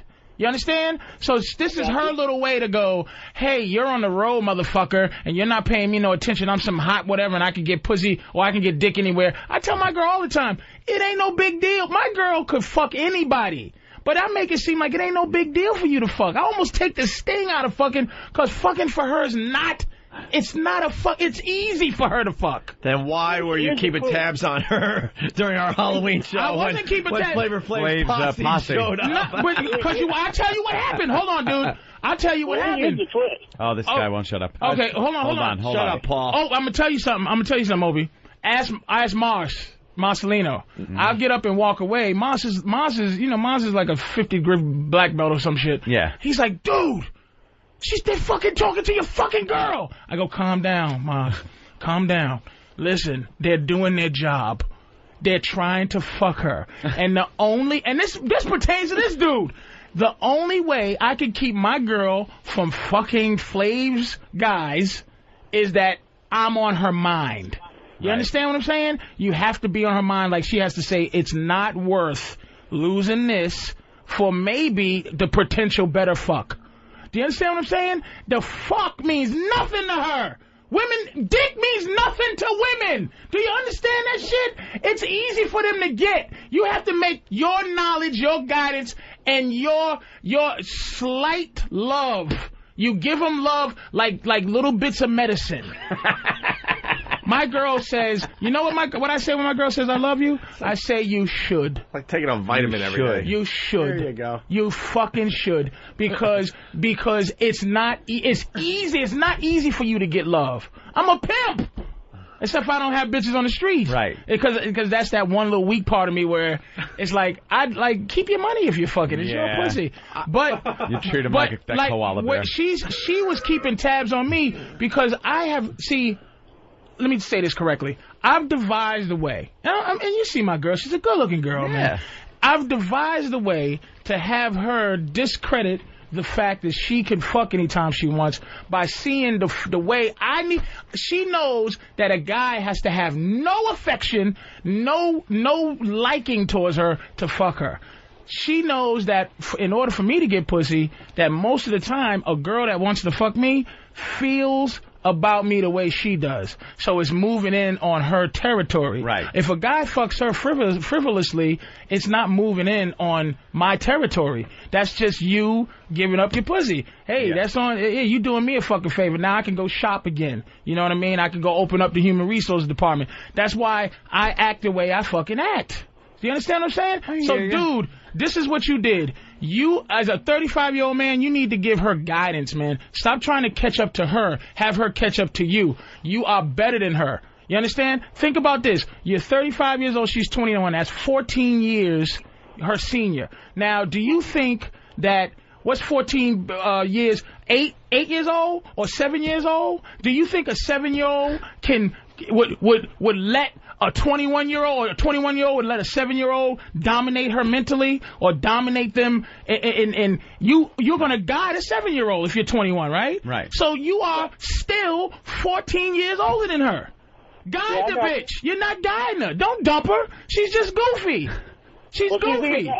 I was trying to guide. I'm telling you, Patrice, I'm being honest right now. I was trying to guide her, and the thing is, it never was about sex. She just didn't really. She wasn't a sexual person. She would rather lay down and cuddle. That was more important to her than sex. You know, I was like, okay, but see, I'm a very sexual person, and 3-4 times a night I want to go, where she never wanted to, and it had always been that way. And the thing is, I walked away from everything in Virginia to go back with this girl, and it just came out of the blue. It was like 1 minute, it was like move on. Yeah, dude. Let me tell you what you are right now. You are, if life was a road, you are behind. You are 3 cars behind, and you on a dead end, one-way street, you're 3 cars behind and you can't pass her. You're stuck. Soon as you said, I'm going to drop everything, which innately makes you unattractive to a woman. You drop everything. You're in a Taurus trying to keep up with a sports car. It's take the next exit, man. Learn from this, man. Because, you could turn it around, but it might take more time than you need. No, actually, I don't. And I'm not mad about it because of the fact that she was young. I'm not mad about it. I'm a little hurt about it, but I'm not mad about it. All right. I'm going to walk away from it because I look at it as a learning experience. All right, Paul. Good luck to you, all right, buddy? Good luck, buddy. All right. Yeah. Hey, wow. Doug in Canada, he's got a confession too, Ant. On the instant feedback, Doug writes, I found out my wife is tub girl. He's having a problem dealing with that today. So let's say hi to Brad and Philly. Yikes. Brad, what's up? Yeah, I just wanted to give Patrice some props, man. He really knows his women shit, man. Yeah. I'm a fat motherfucker in a world where I don't want to date fat bitches. So I got to figure it out. And I figured it all worked out that women aren't us. No. I am not fucking a woman version of me. We keep going back to that Halloween show. Another observation I had, everybody at the Opie and Anthony Halloween show was checking up on their women. When Flavor Flav and his posse showed up. I never saw more checking up going on. I don't think so. Oh, man, what's it happening? I don't think you was checking up on your girl like that. You just don't want them to be harassed. I have no problem admitting it. I did a little more checking up than I usually do. Well, look, a little more. If I'm not mistaken, I came back and your girl was having a conversation. I don't know if it was survival technique to have a conversation. I think even Bonnie, miserable Bonnie, was having conversations. Yeah. Your girl was walking around with her fake Marilyn Monroe or whatever she was trying to be. Nicole Smith. She felt mighty comfortable. I'm telling you, no one was. I think more or less it might have been a safety thing. If anybody was a little more protective that night, I think it was more because it's like if a guy's trying to fuck her, it's just different from a guy harassing your girl. Where it's like, all right, dude, look. I know I went to the bathroom. You know she's with me. You tried. It didn't work. Can you not pull her by the side of her face, please? It was more of a harassment thing. Can you not grab her drawers? Because she can't defend herself physically. Yep. Mentally, I think I got her prepared for you. But, I mean, you going to do beat her up? Can I interrupt? Mighty Casey, very bummed today from Mudville. Oh, my God. I just realized that horse gag girl is my mom. No! Sorry to hear that. That's embarrassing. I don't know what we could tell you today, but was you checking up on your girl a little more at the Halloween party? A little bit. Make sure she's all right. I have no problem admitting that. Was there ever a moment where you actually was a hairy moment? No. Randy and Virginia. It was all good. She enjoyed your girlfriend a lot. She's a good girl. And I'm like, you said that with a surprise, motherfucker? And then because I'm like, you want to swing? That's what I'm saying. Then, like, I'm fast forwarding see, how's it swinging, old dog? Hold on, let me explain. So I'm fast forwarding in my head. I'm like, oh God, I'm gonna get the uncomfortable phone call from Patrice. Hey, I was talking to my girl, and she was talking to your girl, and can we take her out? You're sleepy. That'll be it. I'll be on Stern show like, hey. I'm expecting that phone call from you. You just feeling it out just to say, you know. Fuck. Oh shit! He was like, listen, you probably how to ask her. What did you tell? Hey, listen, don't be talking to this girl. Next thing you know. Now she thinks you got to go on, man. She's a good girl. Yeah, absolutely. Randy in Virginia. Randy. Yeah, man, I got to give it up to Patrice. Every time, is it me or is it like every time he starts talking about this shit, it's like, man, just shut the fuck up. You don't know what you're talking about. And then at the end, you're so enlightened. You're like, God damn, this guy has figured this shit out, right? Yeah, it's a belief system. He did. And it might be wrong. It's unreal. It might be wrong, but let me tell you something. If you're a soldier in the Army, right, and you are as tough as you think your commander is, and no matter what the fuck he tell you, if you believe in it and believe in the strategy, and they say, okay, this can't go on now, I could die, but he knows what the fuck he's talking about. Right. You follow that motherfucker. That's what women want. They just want a fucking soldier. They want to be a soldier and follow the right lieutenant. They don't want one that goes, I don't know. You know, they want one that grabs them by the top of their head and says, look, man, you got to suck my dick better. All right, man. Got it all figured out, man. All right. Amazing. We're having a good day today. I don't know how true this is. Let's say hi to Gene in Chicago. Gene? What's up with this Gene call? One moment, please. Wow. He's got a secretary? Oh, yeah. You know Karen Meyer, the deaf reporter from Chicago? Yeah. This is her friend Jean. Oh. And supposedly a friend of Karen Meyer using internet relay service to talk to us. Oh. So I think Karen Meyer, who's deaf, wants to say a thing or two. All right. About all the stories we played? Yeah, I guess. Okay.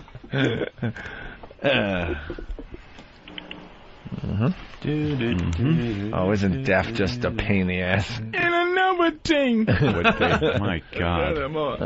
And another thing. Did Tracy really go on Stern? That blows we wanted. Why are you guys so mean? Go ahead. So mean? Go ahead. Wait, could someone explain to me what's going on? Yeah, Go how does ahead. this work? Can you explain what the fuck's going on? Go ahead. Yeah, I've done this with the police department sometimes when the deaf call, and like basically she's gonna translate, she's gonna type it in, hit enter, and then the other chick's gonna read it, and then. So the chick reading has nothing to do with this phone call. This is just an operator. Yeah, she's in intermediate. Are you an operator, Gene? Wow, she's not allowed to even talk. Is she? No. Why are we so mean, Anthony? Over. Go ahead. Oh, Jesus. This stinks. Takes a while. Please, God, don't ever let me lose my hearing. Please. Can I get 2 quarter pounders with cheese, no onions, extra pickles, and a small fry? Go ahead. Yeah, let's just fuck up the operator. Go ahead. What are you wearing? Go ahead. What? Go ahead. Go ahead. Go ahead. Your pussy smells delicious. Go ahead. Hello? A moment, please. Yes. Oh, what is that? A 2-inch clitoris? Go ahead. She's typing as fast as she can. Jeez. She is a nice lady who has worked so hard to get where she is today. That is not nice. I cannot hear this. It's the only way to communicate. Oh. All right. So Assholes. this is She said asshole. You know she said Go ahead. This is one of Karen's friends, I guess, and she is also deaf. Is that right? Oh, Go so we're ahead. not. Oh, friend of Karen. Wait, Gene? Gene's the friend. Oh, fuck. We're not even talking to Karen Meyer. We're talking to her. It's her friend. Her dumb, deaf friend. Not dumb, just deaf. Just deaf. Jean's from Chicago. She's a friend of Karen Meyer. She's using Internet Relay Service to talk to us. All right. Jean Keller. Good. Oh, look. Good luck typing that. Go ahead. Go ahead. Go ahead. Ouch. Go ahead. Well, Captain Jersey really bummed out today. Oh, my God. He's from North Virginia, Anthony. Damn it. It's confirmed. My dad is a size queen on Ghetto Gaggers. Oh, Ghetto Gaggers. Oh, dude. Thank you for saying that. What? Is that a good spot? Site? Yeah. GhettoGaggers.com, baby. What is GhettoGaggers.com? I'm telling you, I have never bought the subscription to a site. Yeah. You did to that one? I bought Ghetto Gaggers, dude. I fucking downloaded every single one. It's just some corny white guy that goes, "Hey, honey, hey, have you ever been like reamed by? You ever been throat fucked?" And she's like, "Nah, all black." Yeah. And she just goes, "No, I'll do it today." And some dude, it's a fat dude with a small dick and a like a messy dude with a bigger dick. And he just goes, "You ready?" And they go, "Uh-huh." And it's just a lot of choking and gagging. It's just horrendously evil, man. Just Ghetto like Gaggers is unbelievable. But with a white guy and a black girl. Yeah.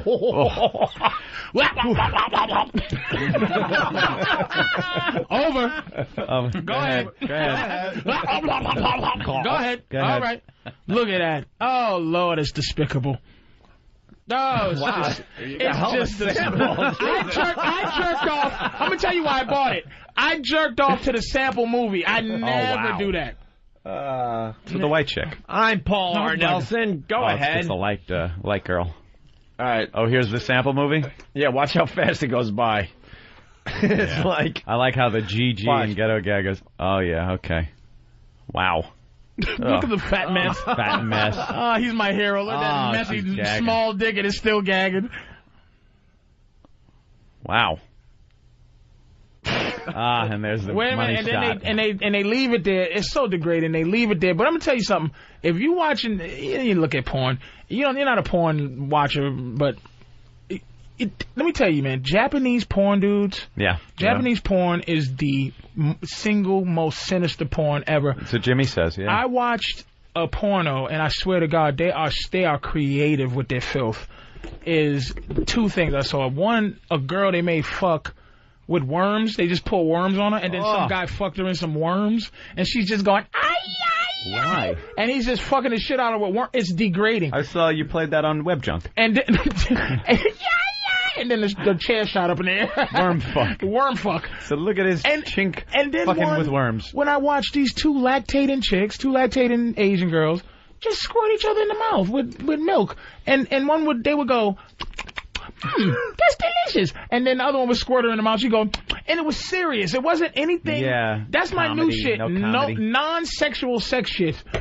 Just that's the new thing. Like my girl washing a hooker without sexuality. Just like scrubbing a hooker's underarms and making sure it's clean. I lost it.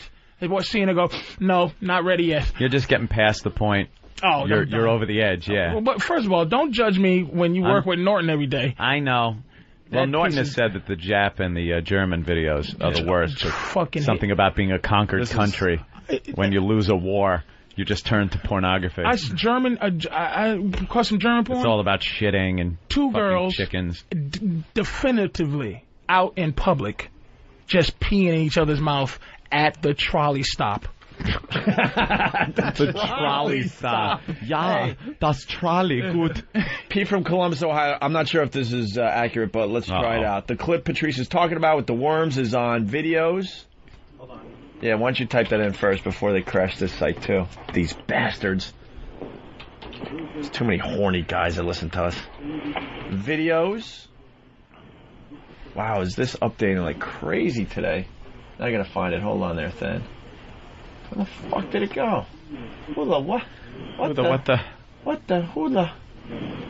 Who the I just lost it. Could be some just plugging their site, though. Jab's fucking worms over. Videos. Yeah, go ahead. Where the fuck did it go? I'm serious. I have the URL, but I can't find the thing. Oh my God! Sorry about that. I don't know where it is now. I got it. I haven't seen the instant feedback update this fast in a long time. A lot of people on. A lot of people on today. All right, you got it? What is it? The URL. I can't find the. Oh, okay. Maybe someone just plugging their site. It could be. All right. If we find it, we'll plug the site. All right. Listen, why don't we take a break? Oh, Charlie, you had something? Yeah, can you please play today's show for Best of this weekend? Because today was better than the rest of the week. Oh. Patrice and Borat rule.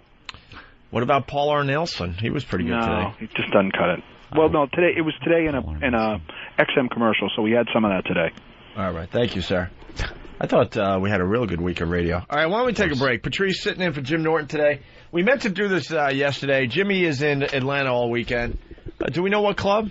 Usually the Improv. Punchline? It's the Punchline? Let me check it.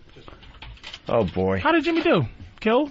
Yeah, we get to, it's so cool because Jimmy goes around the country, on almost every Friday and does his thing, and then we get all the calls Friday morning, for his Thursday night show, and yeah, the reviews were great. And it's like he's doing reconnaissance for us. Yeah, it's weird. He goes, hey, that market's good. It's catching on. He's playing the Punchline all weekend long in Atlanta, 404-252-5233. We're going to go to break with Jim Norton on Letterman 2 nights ago.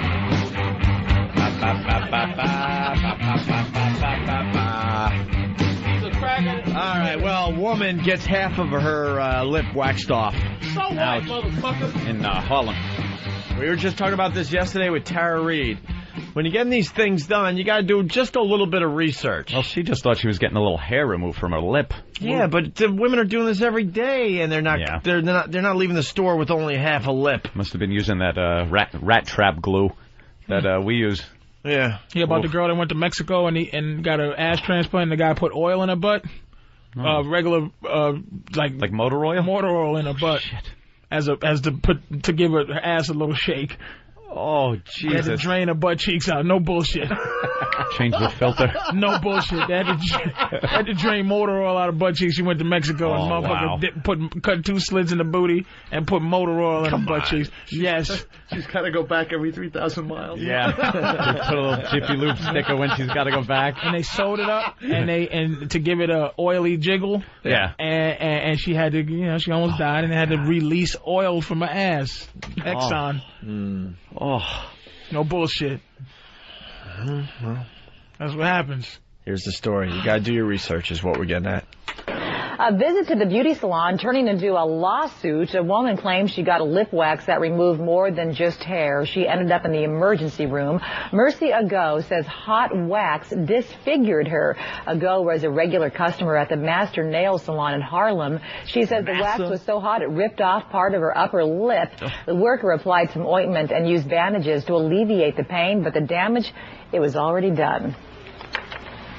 The public assumes that they know what they're doing, that they're educated, that they're licensed, and that when the wax comes off, the hair comes off with it, and not your skin. This all happened. The salon says it is now doing its own investigation. Ow. Are penis pumps accredited? I don't think so. Shit. You use a penis pump? No, not yet. You're thinking about it? I want like a 10-incher. You're not that big, huh? I'm okay. It's not what I want. I want pain and suffering. So much for that stereotype, huh? No, mine's is soothing. Like when I'm poking a bitch with my finger, she's like, and I stop and then put my dick in, it's like, I have a make love dick. I don't have a hurt your fucking rib cage dick. That's all we got on the freaking lip lady, I guess. That's it. Lipless hoe? It was visual. You just gotta do your research. Yeah, the pictures are horrific. She had a big black lady? Yeah, and she had one half was still the mustache because she only waxed that one half, and the other half was a big. You gotta do the other side and make it match. What the hell? I know. Unfortunately, it was the first half of a mustache that ripped off the skin. Now my girl had a bad wax day. Yeah. Fucked up. Now Where? Now there. Yeah, and it didn't destroy her, but it just was like, oh. And then I said, look, we have pussy day from once a week, so I shave her with a. What you do? With clippers. You have pussy day? Pussy day. Aw. Where it's very businesslike. It's like I shave her legs, shave her pussy into whatever shape she wants her hair when it grows back.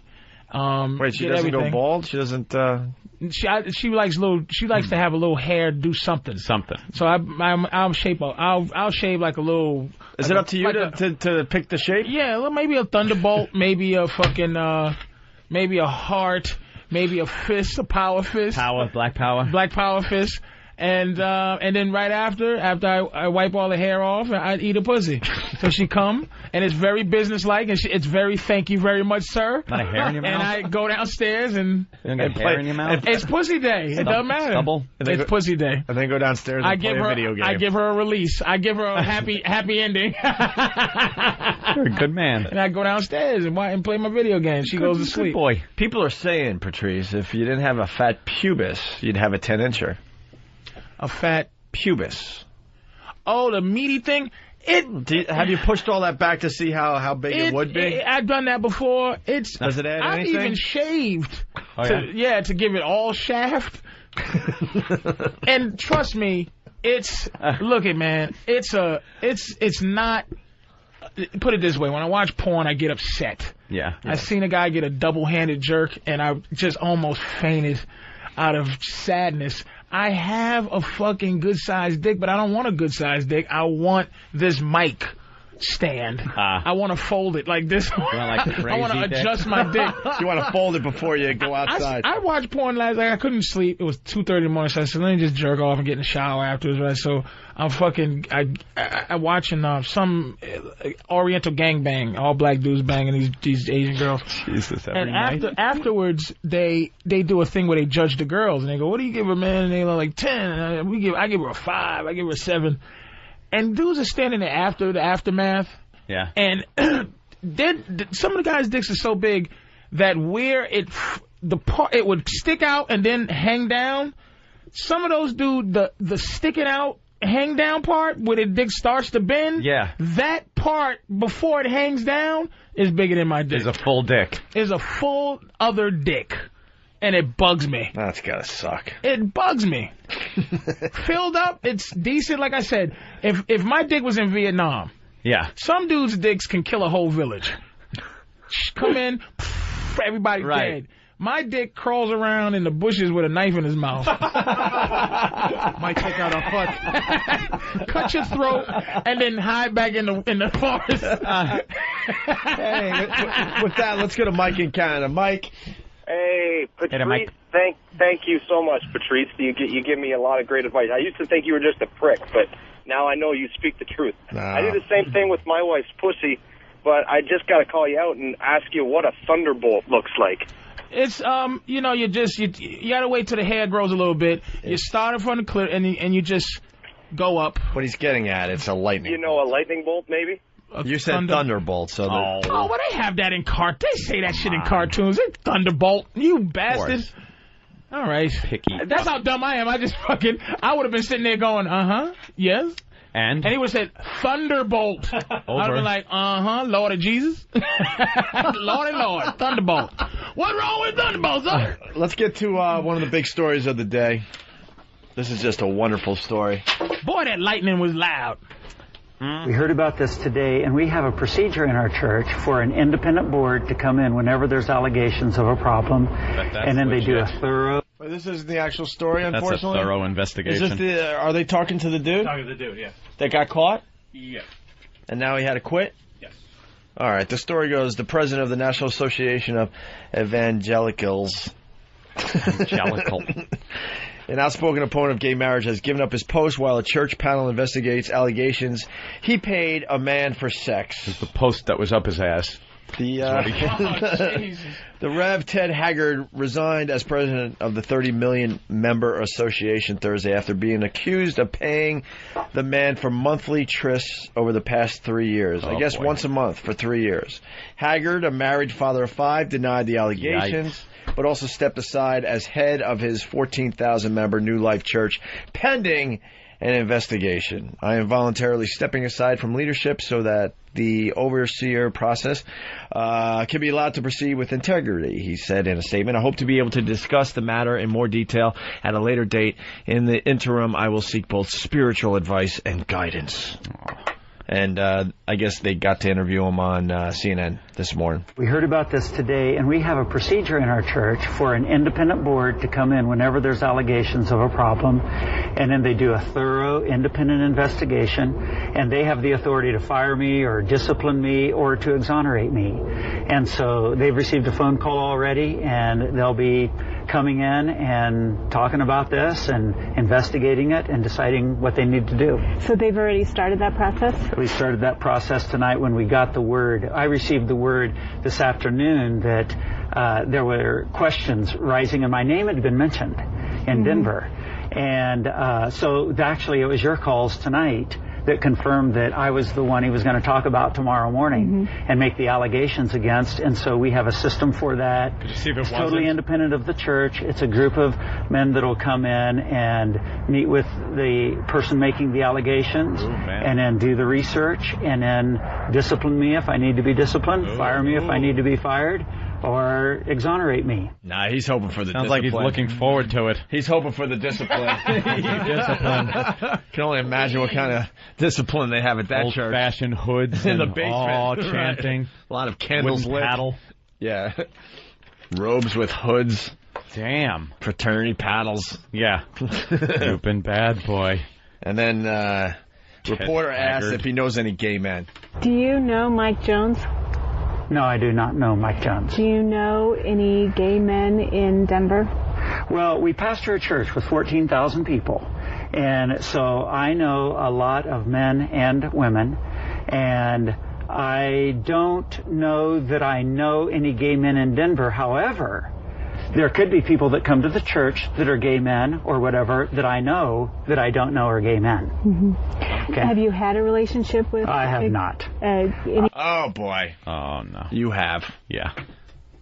That sounded a little... I've studied speech and... gay men that I didn't know were gay men that sometimes were gay that I was with at the church, but not with, because they're gay men. First of all, the voice a little gay.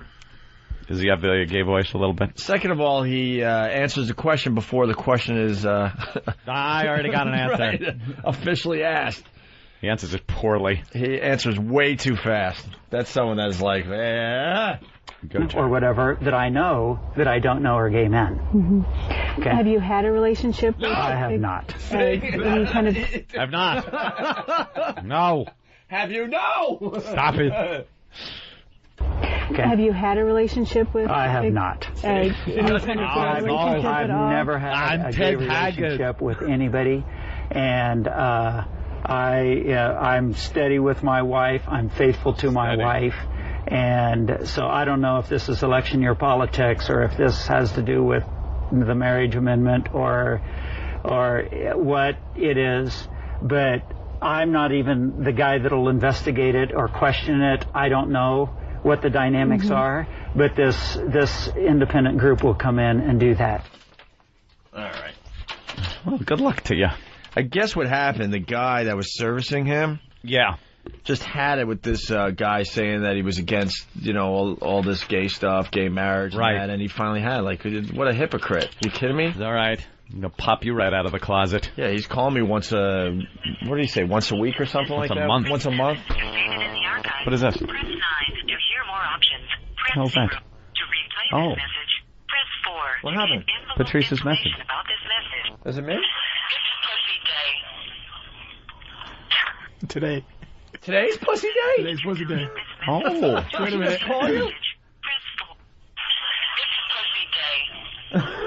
Is she listening? No, she just is reminding you that it's Pussy Day. What shape you going for today, Patrice? It's Pussy Day. Just in case you didn't believe Patrice. We believe everything you said. No. So Patrice don't lie. What shape are you going for today? I think I'm going to do a heart. Aww. That's romantical. I'm going to do a small heart on the cooch. Then eat it and go play video games. Video games. All right, Does she just lay there all sleepy and stuff when you're done playing video games? Angel. Yeah, she's like out, down for the count. Took care of her. Done. Angel. Hello. Hi, Angel. Hi. How's Ohio? Oh, pretty good. I just wanted to ask Patrice if he was interested in swinging with me and my husband. We're full swap. You know what? Wait, she's what's full swap? Well, I fuck her and her husband fucks my girl. But there's other options? I thought if you swing, it's... Well, swinging could be, it could be 2 girls, a guy. That's all swinging. But a full swap is I fuck her and and her husband fucks my girl. And what are you, just in the same room? And well, yeah, and it's not just like looking over, ready, set, and fuck. It's like I start with her, with my girl. He does this thing with his woman, and they kind of show each other. We kind of show what we do with each other. And then as soon as, everybody's feeling like, this is getting hot, I like what you do to your girl, and I like what, and you go, and action. And then it's like, and then we both kind of are looking at each other to see what you're doing to each other's girl and see what you're doing to each other's guy and shit. And then you kind of get into each other and shit. Size each other up? So, and you size each other? Make sure that there's no code that he's finger popping me too hard or he's sucking something I don't want to be sucked. It's like you looking and once your girl's comfortable and his girl's everybody's comfortable, then you could go at it and then you can add your own little touch to the whole. Do you say that thing. Though? Do you go, it's bigger than mine? God damn it, he's got a big cock. Because we swung one time and the guy had a decent sized jammy and my girl went at it, but I was cool because she was into the dude.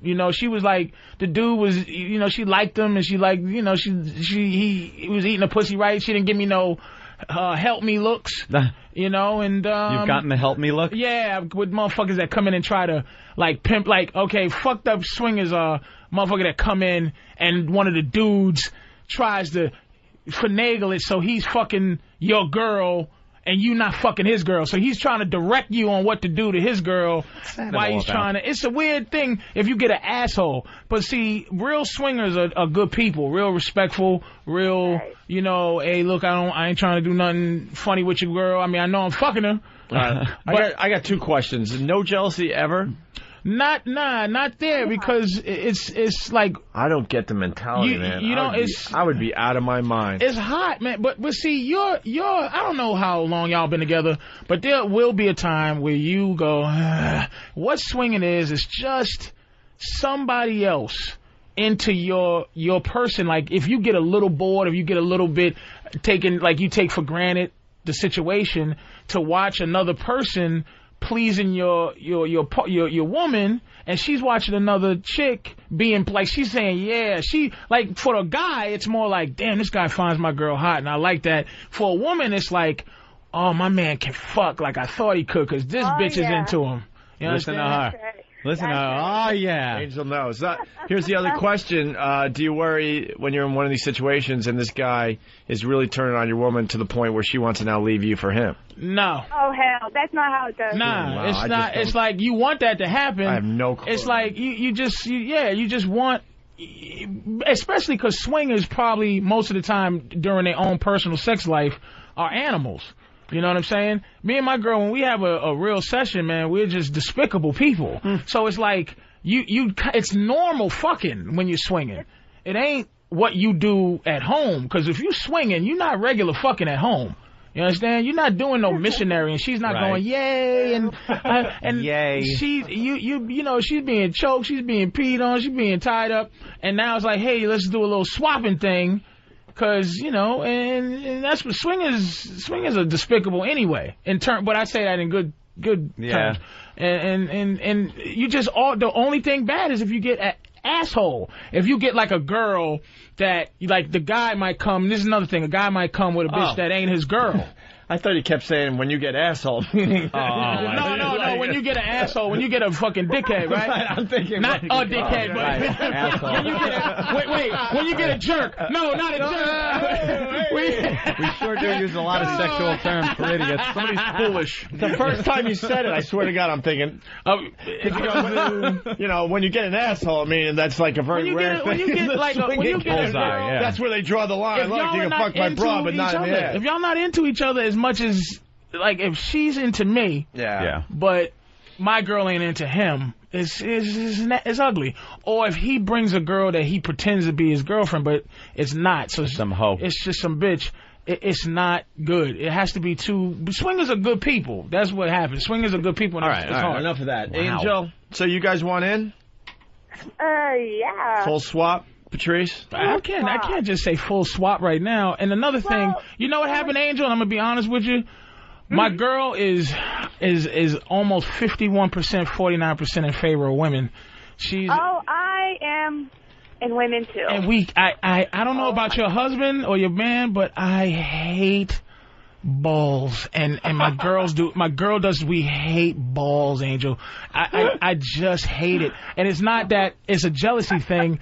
It's just some other ball. I have trouble with another pair of balls in there because I'm an intimate dude. Like I'm into. I want two girls to lick my nipples. I want fucking one sitting on my face and one riding me. I don't. Oh my gosh. I just don't really want another guy's balls. And I don't blame him if he don't want my ball. I'm a mess. I don't want to be rounding up some other dude naked.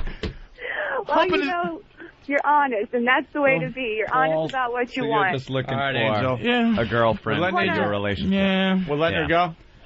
Well, I don't know. What you looking like, pumpkin puss? I have you ever heard of Swing Lifestyle? Oh, I thought she was going to mention a disease. I have, here we go, scoliosis and psoriasis. Where you at? I have a profile up if you want to see it. Yeah, but you have to be logged in and all that shit. You have to be logged in and stuff. If Jimmy was here, he'd be eating up this info. Because he'd be just like, I'll just watch you two fucking, I'll jerk off. And you know what? You sound sexy, and she sounds confident. Because any girl that says, look at my girl, and you're how old? I'm 20. Oh, God. And I'm Are you thinking about breaking up with this motherfucker at all in the near future? I hate to cock block him, but I just a mere child. Yeah, 20. That's so delicious. And my girl's a predator, too. She'd be... I don't... A predator. I'll be 21 in a couple of weeks, and we can go celebrate my birthday. Oh, all right. See if we all like each other. All right. Oh, delicious. That's Give us some illegal booze in the next couple of weeks. Angel, hold on the line. Okay. They want to give you a prize. Yeah, that's it. They want to give you a John Mellencamp CD for that call today. Yeah, please hold on the line. 20-year-old. For your Burger King coupons. Did you ever fuck another guy's girl while he just watched you? No. Mm-mm. No. Nah, he'd have to be, because my girl would have to be there, so she'd have to be involved. Never. Yeah, your girl would have to. Is there a reason you're asking this? No, actually, years ago when I was like 21, and I went to a swing club. Because back in the let me tell day. you something. Civil servants are the dirtiest. Cops are the filthiest sons of bitches you ever see. Fucking Keith the cop swings now. But he's a cop. You know, you can't say it. Look at Keith. Look at his eyes. You telling me Keith don't do some evil shit? He's an officer of the law, my friend. That's right. I know he can't admit it. A respectful man. Here's what I'm saying. These are called allegations. See, you are alleging. I am alleging. You are alleging. That said Keith is a nasty motherfucker. Oh, Jesus. All right, I have to kill you because you saw me. Put that away. DJ, light bulb from Post Whores. I've never heard someone say, I hate balls that casually. Holy shit, I'm dying over here. Yeah. Hey, Patrice, when are you going to do another Black Phillip show? Let us see. How about December? First week of December. Why that late? Fucking out of town for the next few date out. All right. We'll figure it out off air because everyone's asking. Because now the questions are coming in about swinging, and this is what Patrice would do on his show. Oh, yeah. Tim in North Carolina. Yeah, I want to hear Paul R. Nelson. Please play it for me. Oh, shit. All right. We'll end the show with that today. I promise, Tim. One last time. Paul R. Nelson remix. The election is around the corner. Ryan. Oh, by the way, if you're just tuning in, make sure you listen to the replay because we did talk to Paul R. Nelson. Yeah, the real Paul R. Nelson. Yes, we did do that. Ryan, what's up? Yeah. Hey, how's it going, guys? What's up? Hey, man. Hey, I had a question for Patrice. Me and my wife were wanting to get into swinging. I must say first, congratulations, man. Both have the American dream. Women that like to have their cake and eat it too. But what's a good way to get into swinging? Go to a swing club. And then you meet somebody who's deep in the game, and then they give you. It's a very secret society. Like there's places you can go, but what you want to do your first time is meet like a unattractive old couple that have been doing it forever that you wouldn't want to fuck. So like a video game, you got to work your way up. Yeah, it's levels. Got to work your way through levels. The Russian gangsters, then the Chinese ones, and then the fucking boss. You want to figure out how your character moves. Yeah, you got to figure out. It's like the training fucking level. And then you got to push X, up, down, square, left, right, Y. Jesus, triangle, L1. Can I go immediately? Yeah, give me the cheat codes right away. You just meet an old couple, and they'll tell you all the places to go, because the best ones are like at someone's house and stuff like that, because it's like a swing party. Yeah, it's really on some old everyone's nice shit. It ain't like everybody fuck. It's just like, hi, how are you? And wow, she's beautiful, and you're beautiful, and you have blah blah blah, and you have to have a lovely home here. Serious, that's it, man. You just have to learn from better swingers how to really get into it, and don't go on like fucking iloveyou.com and no shit like that. Right. It's bullshit. All right. We should go with that bit. Hi, would you like some? Wonderful. Is that a Chippendale chair that you got? Because I remember, me and my husband had gotten one, and it was just the most lovely.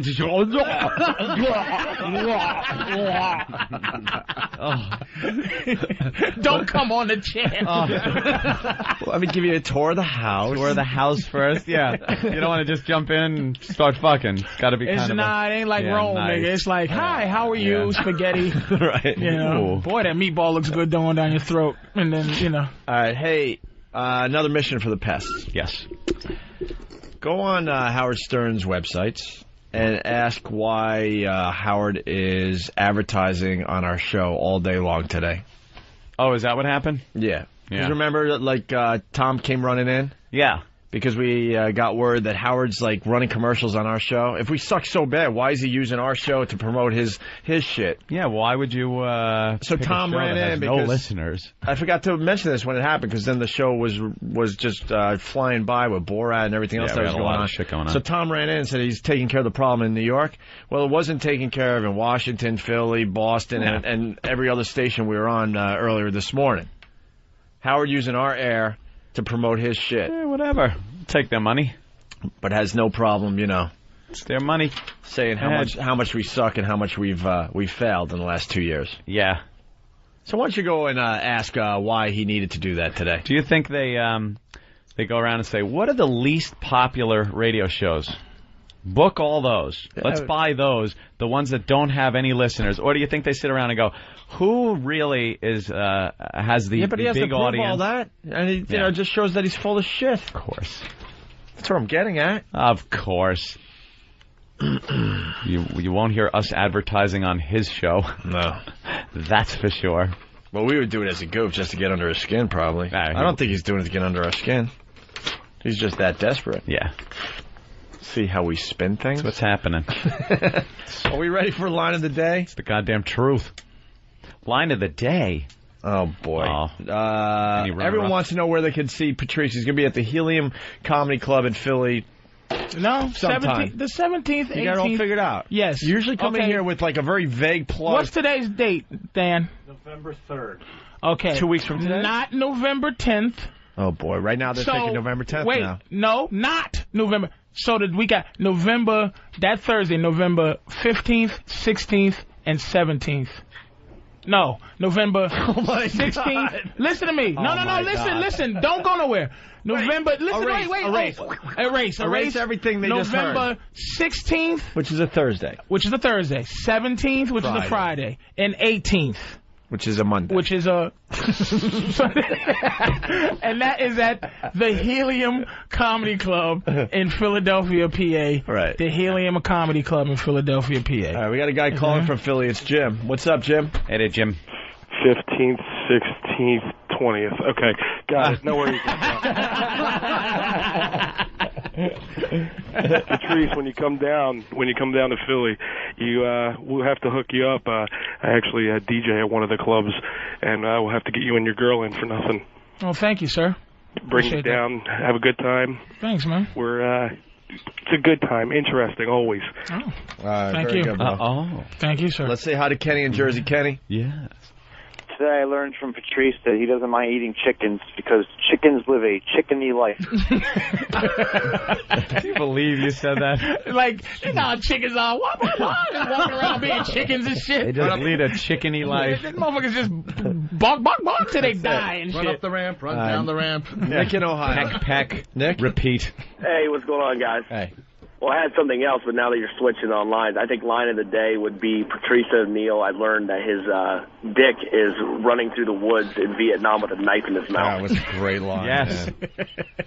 But he spelt it out perfectly with that analogy. That's a great line. All right, punch it out, guys. It's all about being able to communicate. Nick, I want to know if you've ever been to a key party. I've never heard of that. That might be above my so old knowledge. school. That's old school swinger.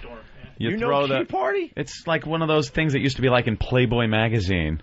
Back in the old days, you come in, you put your keys in a big hat or a bucket or something, and then they would pull the keys out, and whatever key you got was what couple you went with. That's pretty fucking cool. The key party. That certainly, I haven't been up But those to that. haven't been around since fucking, But that would be cool because that would be certainly Jerry exclusive. Lewis and Dean that would Martin. be super exclusive. That would just like be everybody there would want to fuck each other. Right, so you don't know who you're getting. Yeah, that'd be cool. All right, so they all better be good. Let's get into line of the day. You don't want to get the keys to an old Rambler. What the fuck is this? That's the Ferrari keys.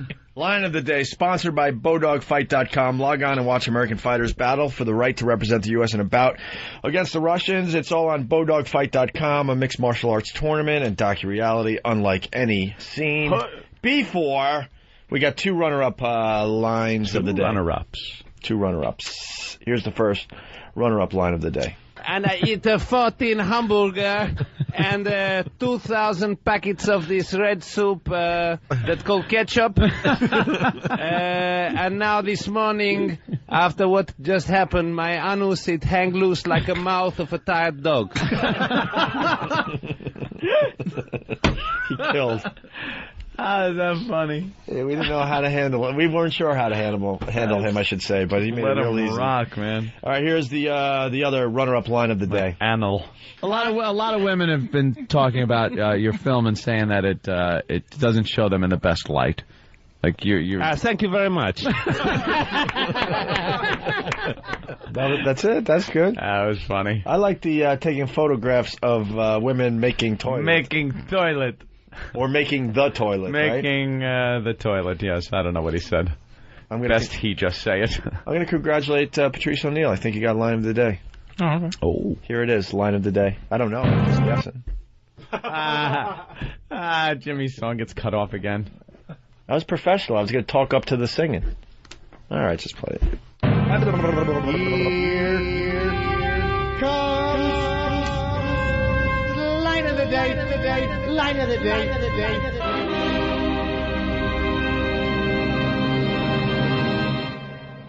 If my dick was in Vietnam, some dudes' dicks can kill a whole village. Come in, everybody's dead. My dick crawls around in the bushes with a knife in his mouth. Might take out a hut. That's a great line. Wow, you guys pull that one fast. Yeah, no kidding. You beat out Borat. Helium Comedy Club, Patrice O'Neill.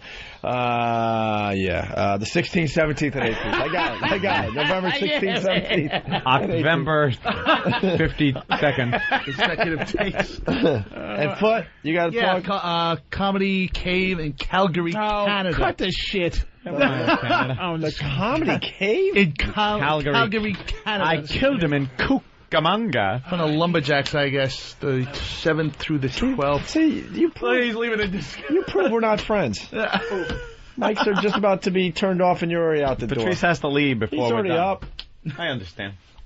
I didn't see him out on the sidewalk making a call. It's Pussy Day, though, so I don't know. Oh, Pussy Day. Get the hell out of here. It is Pussy Day. He's got to leave early. He's got to go to like a stationery store and get all those things and figure out what shape he wants. What are they called? Yeah, boss. Yeah, I gotta leave. I gotta leave early. That Johnson account's gonna have to wait. Yeah, Pussy Day. You understand, boss, right? And everything. Boss understands. I thought it was done. Who's not going to give you a sick day for Pussy Day? Secretary, could you run to the store and get a card? It's Pussy Day.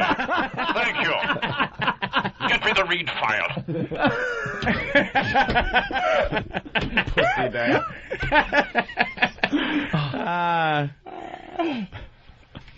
It's Pussy Day. Okay, what else can you say? It's Pussy What Day. else can you say when it's Pussy Day? Trim it up for it, make it look nice. If I'm going to complain about it being a hairy mess, I got to be willing to do something. You are a good man. Hey, genuine good man. We're off for a couple of days. Oh, yeah? Yeah, the boss is over at the other place not happy, but the XM boss is very happy. Yeah, they don't care. Because they know we've been working really hard. I'm going up to Rochester. The next show we do will be Wednesday. Wow. What you doing in Rochester? It's my mentor's birthday, Brother Weeze. Brother Weeze. I met him in Montreal. He's amazing. Brother Weeze I think he's turning the big 6-0. Jesus. Maybe he doesn't want me to announce that. I think he's making believe he's 50. He's like a grizzly old dude. Yeah, he's great. So there's a whole thing going on up there, a roast and a charity event and all that, and it's important to me. So I'm gonna be gone for a couple days. He's in Montreal. He goes, oh, Patrice, I know, man. Get him over here. I sat down. He goes, yeah. All right, get out of here. The interview was, I don't give a fuck. Hey, man, I gotta go. He truly is the man. So wish him a happy birthday. He works for 96 WCMF in Rochester. He's wish him a happy 96. birthday. Nah. He works. Okay. Well, I think it's the big 6-0. Happy birthday, brother. All right, so we'll see you guys on Wednesday, okay? Yes, see you Wednesday. Have a great long weekend, and we'll talk soon.